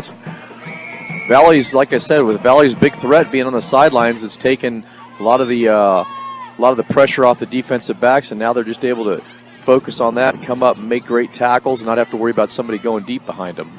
Kistler looks like a guy with a back injury down there, the way he's stretching and stuff. Okay, Gonzalez is out to the left side, back to pass, big rush, and Perez running for his life, and he gets, the Beat Diggers knock the ball loose, but they'll be out of bounds. And Perez is they're going to give him a good mark back about the 28, but that's going to bring up third and about 19, I think. Coach Creighton's just doing a great job of applying pressure, sending blitz at key times there, and as that quarterback's rolling out, we're doing a great job of keeping him contained and not giving him any area for him to take off downfield. Call it 3rd and 17. Had a big rush here from the left side. Perez back to pass again. Big rush. He's got nowhere to go. He's just crunched down. 3 Beat Diggers right there. Yeah, they sent Nick Wellen on a blitz again, and at the last minute, that offensive lineman grabbed a hold of him and pulled him down to the ground, or else he would have been inside there with that on that tackle also. But yeah, they were just applying a lot of pressure straight up the middle on Valley here, keeping that quarterback from not being able to get a good look and get that ball downfield. Yeah, Thomas Medlin and Isaac Morales were both also in there. It was a big rush. You don't like to be a quarterback when you're getting 3 guys coming straight at you. There's no place to go. And your line can't pick up a blitz. So, the Vikings are going to call a timeout. So, with 10:16 on the clock, Beat Diggers up 43-22, and it's 4th down and forever for the Vikings. We'll be back in 30 seconds on 1010 KSIR and KSIR.com. Okay, welcome back. That's got to be a tough timeout to give up because the Vikings are going to punt it away. Isaac Morales deep. Jason Gonzalez to kick it away. Nice high kick. Morales catches it about his 43-yard line. Cuts off to the right side. Breaks across the 50. A flag comes in late from way back in the back. That was about a 20-yard flag toss for that referee back there. Yeah. It went flying through the air.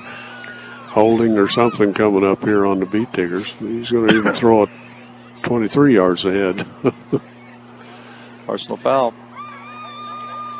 What's that when you bang your fists together? Whatever it is, a blindside block is what they're calling. So that's the blindside block. I don't know. Sometimes that's real egregious, and other times you kind of wonder about it. I didn't see it, so that's going to move the ball back 15 yards. A great run back. It's going to be back. Ball set at the 47, right? Yep. Of the Brush Beat Diggers. 10:05 on the clock as they head north.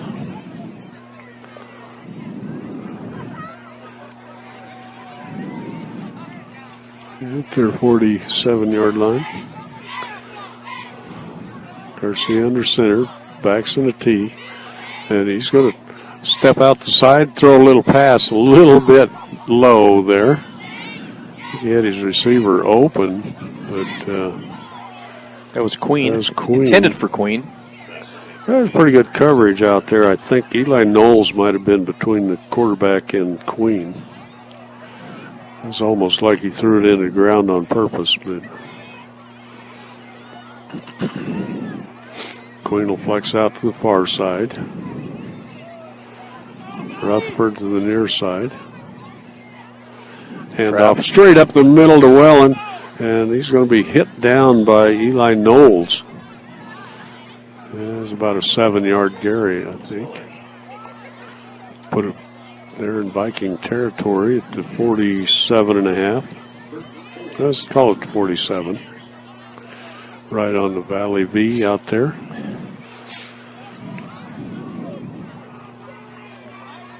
Then Escalante to the right side. Queen in the slot, right side, right in the center of the field. Backs in the tee. Hard snap count. Hand off to Morales to the right side. He's going to be short of the first down. He'll be across the 30, right at the 45-yard line. That's going to be 4th and 2 as the clock winds. 9:02. That time they just ran a straight ahead dive play, a 24 dive. If you understand Beat Digger football, he ran a 24. He picked up about 2 yards on that play. Let's see. That's Rutherford to the near side. Queen to the far side. Hand off the right side to Wellen, and he's going to have the first down in about 3. 1st and 10 Diggers. It's good hard blocking there off the right side. Ball's moved to the 42-yard line, so we'll pick up a 3. And you know what? The best thing about that route, the clock's just running. This is Beat Digger football. Move the chains, let the clock run, use up the time, come away with a victory. It is. But nice to work with the lead and good runners. Okay, Escalante to the near side, Queen to the far side. Beat Diggers on the far side hash mark. Headed to the north. And Alejandro back to pass. There it is. Escalante has it. He's across the 35 down to about the 33-yard line. Spun down there by Adrian Rios.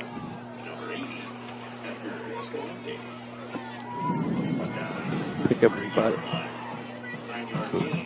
So it'll be 2nd and short for the Beat Diggers. Just need a long yard to go there for the first down. Beat Diggers at the nearest hash mark here. And back to pass. Right down the center. And, oh, what a catch there by Seawald. Took it right out of the defender. Thought he had an interception. Beat Diggers are going to have a 1st and goal at the 9-yard line. Oh, wow. You can see the eyes of that defensive back. He thought he had a interception. It's a 23 Seawald yard. took it right out of his hand. At 23 yards and a first down. Great play by Seawald. A great pass there by Alejandro Maltos Garcia. Rutherford to the near side. And handoff straight up the middle. Is that Wellen? It's Wellen. Down to the just short of the 5-yard line.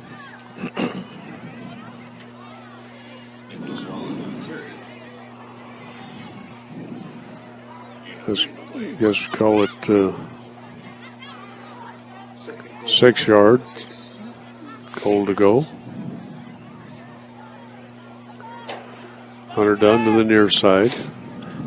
Queen in the slot near side. Beat Diggers in the center of the field, right in front of the Valley Viking goal. And what do you call that play? Looked like the blockers all fell down. Morales cuts it up the center. Looked like the trees were toppled right there. Well, what happened is the defensive line was submarining our legs. So when somebody's going down to your legs, you've got to get your hands down. So it looks like everybody went to the ground because they're trying to protect their legs. So they're just diving at our ankles. See, what's that? Angelo Gonzalez? No. Got to get that number, but the guy in the middle is he's a load. Oh, a little end around. Here it comes. Walking right into the end zone is Queen. Touchdown, Beat Diggers. That was a well set up play. Faked the running back up the middle, and Queen come out of the slot on the end around. And it's touchdown, Beat Diggers. As Puga will go for another point. 49-22 for the Beat Diggers. Kick is up. Kick is good. 50-22. What a second half for the Beet Diggers. We'll be back in 30 seconds on 1010 KSIR, KSIR.com. Okay, welcome back. Junior Puga to kick it away again. Jason Gonzalez, one of the upbacks. Now we'll have Adrian Rios swap, and Puga's going to kick it to the right side out of bounds. About the 20. I just think he's going to just kick it away. Defense has been playing well, so Vikings will take over from the 35 again at 5:43 on the clock.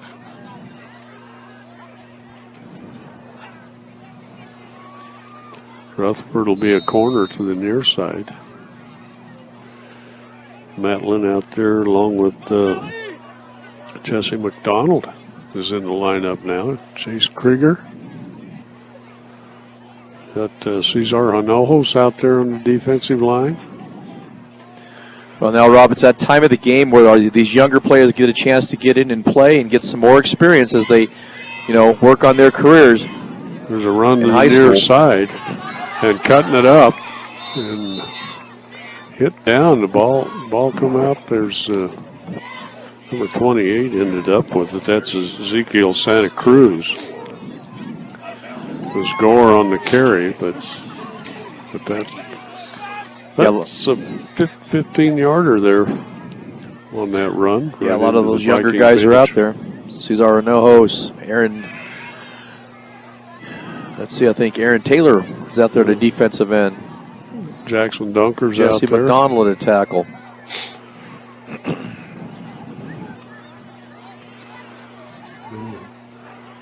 Vikings set to go. Pitch to the left side. And coming up with a foot, a lot of help there was Isaac Morales was the first one there. Gore on the carry. Looked like Luke Seawald was in on a tackle also. 44. Aaron Taylor getting a little go out there. So gain of about a half a yard. We'll call it second and 9 for the Vikings.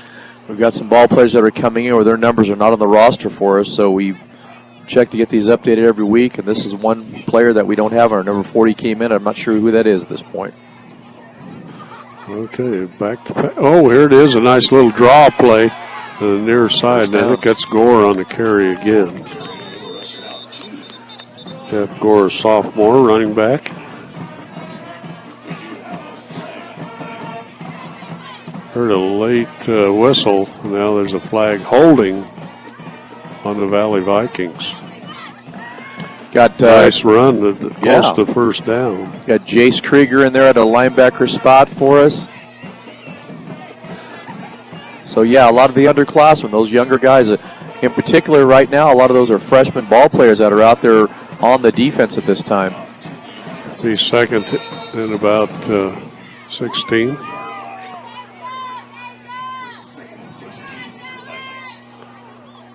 Okay, kind of an offset eye there, and that's Gore going around the right side. He breaks a tackle. He's off to the races. Finally hit down. He'll have the first down back. First down. Just picked up all the yards they just lost on that play before. He did. That was Ivan Cardenas, one of the tacklers out there. You don't want him being the tackler that far down the field. The ball set nose right on the 40-yard line. No mud on this field.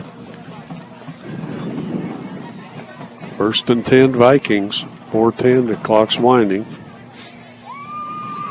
Adrian Rios to the far side. Backs in an offset eye. Perez under center. He's running to the near side.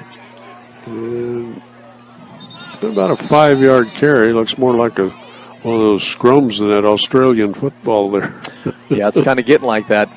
As long as they keep the penalties and the cheap shots out of it, we'll be in good shape here. We can get out of this game with nobody getting any kind of injuries or anything like that. So it was a 5-yard pickup.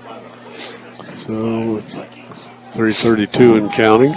Vikings come out in a tight formation. Backs in an offset eye. Perez under center. And, a little underneath handoff and 1st and 10 for the Vikings. And about a 14-yard pickup there. Clock continues to run.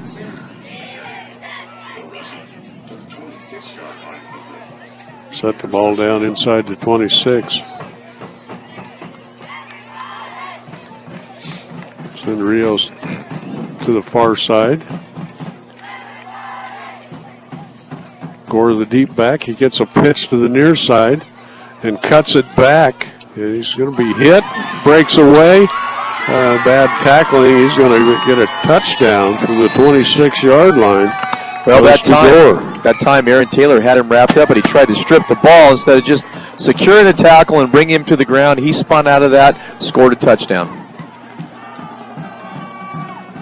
26-yard run for Gore. And the Vikings look like they're going to go for 2 here. That makes it 50-28.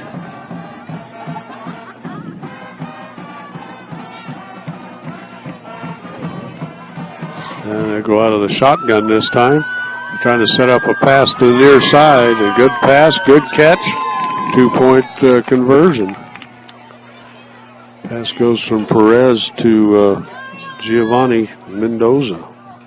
Mendoza, another freshman at 5'7", 140. So that makes it 50-30 on the scoreboard. And we've got 2:44 on the clock here in the 4th quarter.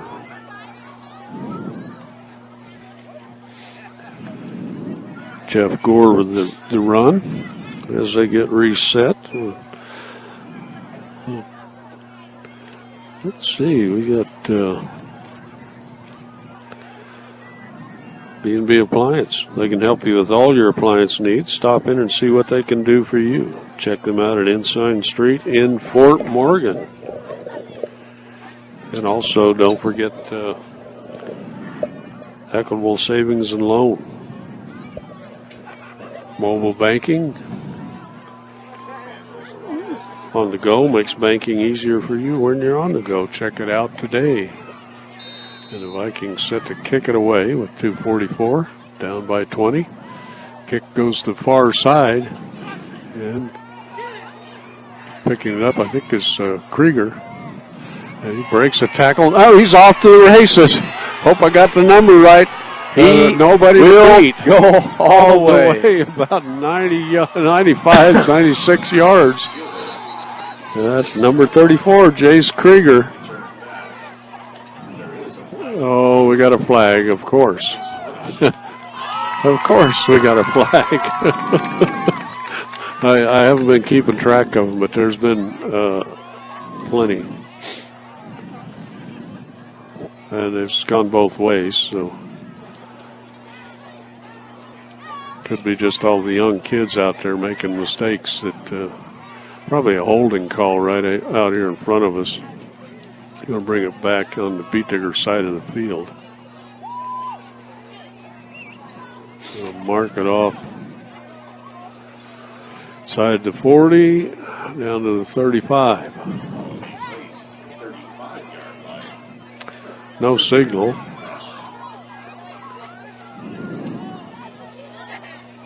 So it'll be 1st and 10 for the Beet Diggers. 2:26. That wipes out that kickoff return for a touchdown. Okay, Escalante to the near side. New quarterback in there. Run off the right side. That's probably Krieger. Trying to pick up the number of the running back there. No, that was Kyle Wellen. Should be Kyle Wellen and Jace Krieger in the backfield now for Brush. I think that was Wellen on a carry for 8 yards. Ivan Cardenas under center.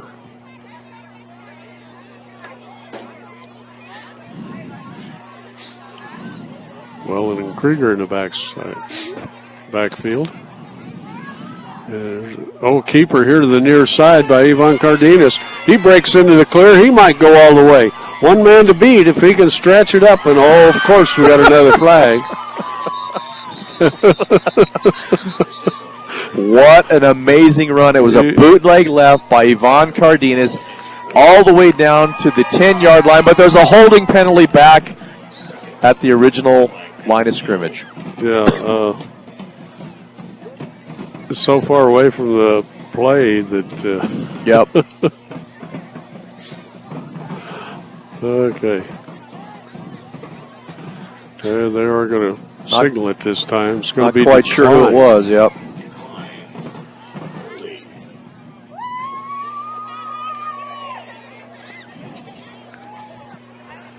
If they decline the holding, why aren't we down at the other end of the field? I don't. No, they're enforcing the penalty right now. There's no declining of it. Well, yeah, he was going like this. PA guy said decline too. Must be a little confusion. Isn't that what that's supposed to be? Yeah, but or was there something? they're going to take the penalty. There's no way they would want to decline that. It just doesn't make any sense at all.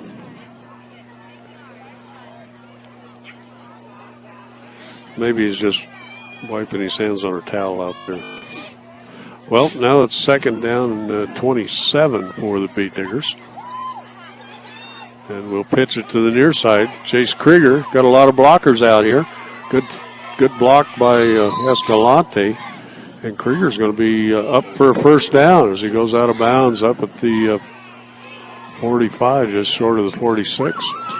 Right now, Rob, we're looking at the future of the backfield for the Brush Beet Diggers. I mean, is Jace Krieger, like I said, being a freshman, Kyle Wellen, a freshman, Ivan Cardenas, a freshman. Of course, he's a backup quarterback because Maltos is also a freshman who will be playing that backfield. So we got a lot of promising players that will be contributing here in the next few years to come for Beet Digger football. So there's a lot of encouraging players out there, and got to be excited about Beet Digger football the next couple of years as these guys continue to develop.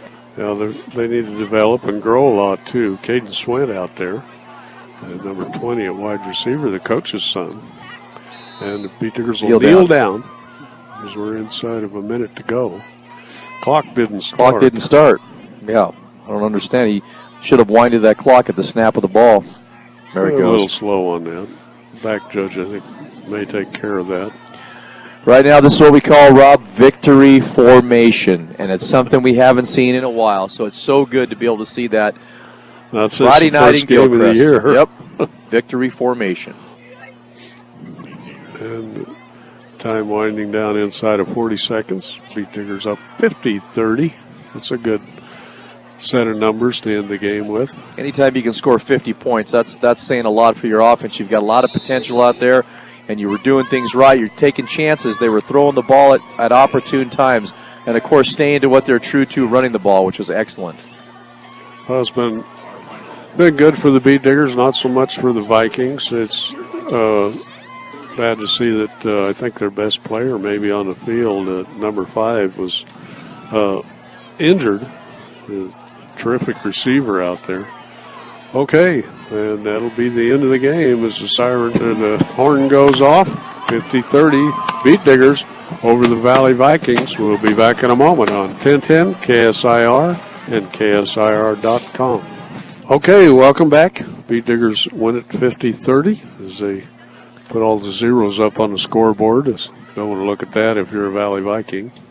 You know, somebody's got to win and somebody's got to lose. It's nice for Brush to go on the road, come to Valley. Valley's homecoming, lots of distractions for their football team, lots of different things to have to worry about. But Brush came into town here and was determined to run the ball and mix it with pass, put pressure on their quarterback and not let him get into a rhythm. Early in the game, he was in rhythm, okay? He was not afraid to throw the ball to his number 1 receiver, Kistler, okay? And there was nice passes that were thrown downfield in double coverage, and Kistler is a player, you know, and so Brush had to figure out that they needed to get pressure up the middle on the quarterback and get him uncomfortable. What also helped out is in the second half when Kistler got hurt and he went out of the game, that pretty much took a lot of the spark out of the offense for Valley, and it played right into the hands of Brush. They continued to put pressure on the quarterback. They didn't allow him to roll outside. We tightened up the defensive backfield, and We're able to take away those long downfield threats. And then I like what Coach Creighton did. He mixed a lot of blitzing combinations, blitzed at the right time when they caught him off guard, and caused a lot of chaos for the backfield and for the offensive line for Valley. So great job, great defensive game plan, great offensive game plan. You know, like Coach talked about with Maltos Garcia, he's not afraid to throw the ball with the freshman. He ran. There was lots of plays. We ran 81 cross. We ran like 91 cross plays. We ran our deep. We ran some of our what we call an 81 dump and completed those passes. So he's not afraid to throw the ball, and that's what I like. That's going to help that Maltos develop over the next couple of years as a throwing quarterback. You know, he's a good athlete on the ground. He's got good speed. He's smart, but being able to throw the ball is what we need to have him do, and he's working on that and doing a really good job. Yeah, nice job for them. In Valley, look at their roster. I think they had one senior that did any extensive playing in the whole game. Yeah, So they're a young team also, young, too. awful young. Very young. Lots of freshmen and sophomores playing too. Probably even more than we have. But Yep, and you know, as we said, as the end of the game there, you know, that last series where Brush had the ball, it was a chance for those younger guys to get in and get playing time. You know, if you look at over the years traditionally, and when Brush starts to build the program back up again and they start to go deep into the playoff, it's because the younger guys get a chance to play. They get that experience at the varsity level. It's one thing to play a C team or a JV game, and that's nice for the experience, but to be able to get into a varsity game and understand what the speed of the game is like and what the athletes are like that you're going to be competing against, the more that they can get that experience on the field in a game-like situation, the better they're going to be as the years go on. And so I see a lot of positives coming out of that. okay, it's a big victory for the Beet Diggers. 50 points. That's quite an accomplishment for any team. And Vikings with 20. So that's Anytime you can hold a team to 30, excuse me. 30 points. I mean, but when you can score 50 points, and they did it, a multitude of ways tonight, it's definitely going to be something that coaches will be able to go back, look at the film, and see what they did really well with. And of course, there's always things you want to improve on. But the goal is, he knows when we started at the beginning of the season, where are we going to end up, and what kind of improvement do we see? And tonight was really the truth on a lot of good improvement that we saw come out of it. Good hard-nosed playing, our running game, with Wellen and with Morales, they're both physical, fast runners. They're hard to handle, and when they get on a roll, it's awful hard to stop them. Well, and the line looks like they're really coming together. Yes. I go back to talking to Coach Mills on the sideline. He says these kids are just improving all the time, improving. Yep. So that's what you want to see. Yep.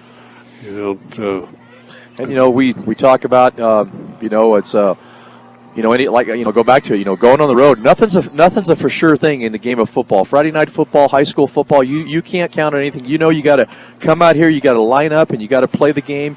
You got to play for that 48 minutes, and hopefully, if you play hard enough, you come out on top with a victory. And and then being able to travel to somebody's home field and get a victory is definitely a plus for you. So we're just about waiting for Coach Schwint. I think he should be working his way up here to. So we can talk to him on the radio. If not, we will be wrapping things up pretty quick here, but hopefully he'll make his way up here. I know I saw him just exiting the field there. We'll find out. We look forward. Let's look forward to next week too, Rob. As Brush will be at home next week. Next Saturday, it'll be Senior Day against Weld Central. So there's they're going to be able to get an extra day of practice. You can talk to Coach about that, how that's going to benefit them, and be able to prepare and get ready for to close out the home season next Saturday against Weld Central. So we are just about ready to be joined by the head coach of the Brush Beet Diggers, Coach Schwint. Congratulations, Coach. Thank you. Here you go. Hi, Coach. How you doing? I should have had the mic out here. Oh, gosh darn. I was in the locker room, and I'm like, you know something I'm going to forget again. Well, I was trying to flash you, but I couldn't get my flashlight turned on until you were out of sight. I tell you. Well, thanks for coming up. It's a lot more fun to win, isn't it? Oh, it is. It is, and the kids are excited, and we still have so much to improve upon, special teams and just big plays in general. If we can eliminate that, we're a pretty tough team to stop offensively, I think. I mean, we do a lot of good things, throwing the ball and also running, and just the big plays have always been the thing that's hurt us so far this year. Yeah, it looked like worked a lot on kickoffs and Yeah. Well, I've I've got to the point where I just tell them to kick it out of bounds because I was like, hey, that way we don't even have to cover it, you know. So, but we have a hard time kicking it out of bounds even when I tell them to sometimes. So really.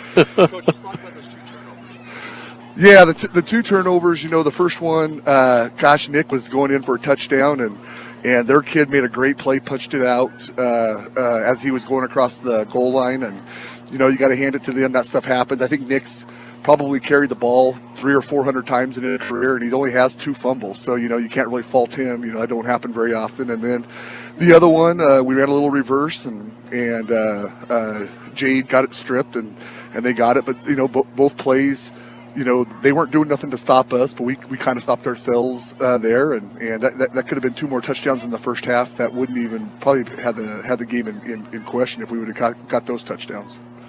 You know, coming into the game, I know you talked about an important thing was being able to get a pressure on the quarterback, right? Yeah. So, I mean, yeah. As I noticed, I mean, tell me some of the things I saw. You had some blitz packages that were in there that put the pressure on him. Yep. You know, Coach has been pretty creative because we haven't done a very good job of putting pressure on the quarterback. But tonight, I thought, especially in the second half, something clicked on our kids, and we were able to get to them, and that makes our pass defense much better because then our corners aren't having to cover people as long. And so, our pressure was excellent. And you know, we talked about it in the game, Kistler. Once he left the game, I mean, that pretty much took the wind out of their sails. Well, he's a great athlete. I tell you what, we ended up having to double team him because we did, one guy of ours could not really cover him very well, so we were trying to bracket him at times and play people over the top, and then he still caught a 2-point conversion, and I'm like I yelled at the kids at that point. I go, hey guys, number 5's pretty good. You may want to guard him and everything. And he was a little too wide open. Man, yeah, he was wide open, and he did a great job. So, but it's great to get a win. You know, we're one win away from being 500, and I told the kids, I go, hey, if we play well, we win the game next week. As crazy as this sounds, we play for a league title that following week. It's the truth. We play for a league title that following week if we can win next week. And people may say that's far-fetched, but hey, I've seen crazier things happen. Well, that's great. Well, a Saturday game, that'll be fun. Yeah, it's Saturday. Yep, and it's our senior day. So those kids have put in a lot of time these last 4 years, and we do a special day just to honor them and not only honor them, but their parents. Their parents have had to put up a lot these last 17, 18 years, and so it's going to be, a great atmosphere at Beat Digger Stadium, and it's our last home game. It's the last time those kids will step on that field, and we're going to make it as special as possible for them. Well, let's hope it isn't the last time. Yeah, that's true. That's very true. We still got a shot at it. That's very true. Yeah. That's what I got a feeling we might be on the road the first playoff game, but who knows? We'll see what happens. You never know. What do they say when the fat lady sings? Yeah, that's true. That's true. Keep driving. Well, thanks a lot, guys, for everything you do, and we're gonna hit home because I think I got these kids working some soccer games in the morning. Put them to work. There you go, Coach. All right, you guys take care. Congratulations. Well, like I say, it's fun. A lot more fun to win, and the bus ride home would be a lot quicker. Oh yes, head coach Lance Schwint of the Brush Beat Diggers, once again talking about his 50-30 victory over Valley here in Gilcrest tonight, as that'll close out Friday night football for the Brush Beat Diggers.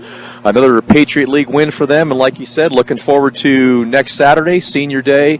That'll conclude the final regular season home game for Brush at that point. Then they'll travel to Platte Valley the following week. So, like Coach said, made a good point. I mean, as far-fetched as it seems, another win there, and they could be competing for the league championship with Platte Valley come that last game of the season. And would anybody ever thought of that at the beginning of the year? Who knows? And as things went, when they went to that slide where they lost a couple of games there, you kind of people were kind of maybe getting down on them, and I know that this coaching staff kept working. They just kept pounding away week after week, and the big thing was getting kids back healthy again. They had a lot of injuries and a lot of situations and people that were not able to play at the beginning of the season, and that definitely had an impact on how the year started out for them. Yeah, they're looking better, so it'll be fun. Yep. So we'll be back Saturday After Kickoff time, 1 o'clock. 1 o'clock. So Yeah, that's a little strange, but it'll be nice. It'll be great. It'll be like old times. Let's fill that stadium up. So let's hope for good weather. And you know, by the way, you do all those updates, and that's on KSIR.com, I believe, Yes, it is. isn't it? Yes. So, yeah, Ron does a lot of the updates there, so you can get on KSIR.com, run down all the scoring and everything for us. So. Also, Colorado Preps has those updates too, so be able to check those as we go along in the game. But from well, the last score of the game was brought to you by Western Engineering Consultants. Engineering and consulting services for all your projects. A strong commitment to their clients' needs sets them apart. Get your project started the right way with Western Engineering Consultants. About forgot about Chad and his bunch, but they do. He does a great job for a wrestling program and all the sports, and so it's going to be great. Okay, well, then thanks to all our great sponsors and our owners. It's been a good night. Beat Diggers win it 50-30 over the Valley Vikings. So for Ron and Rob, we'll say good night from Valley. Thanks for tuning in. Look forward to next week. Okay, good night.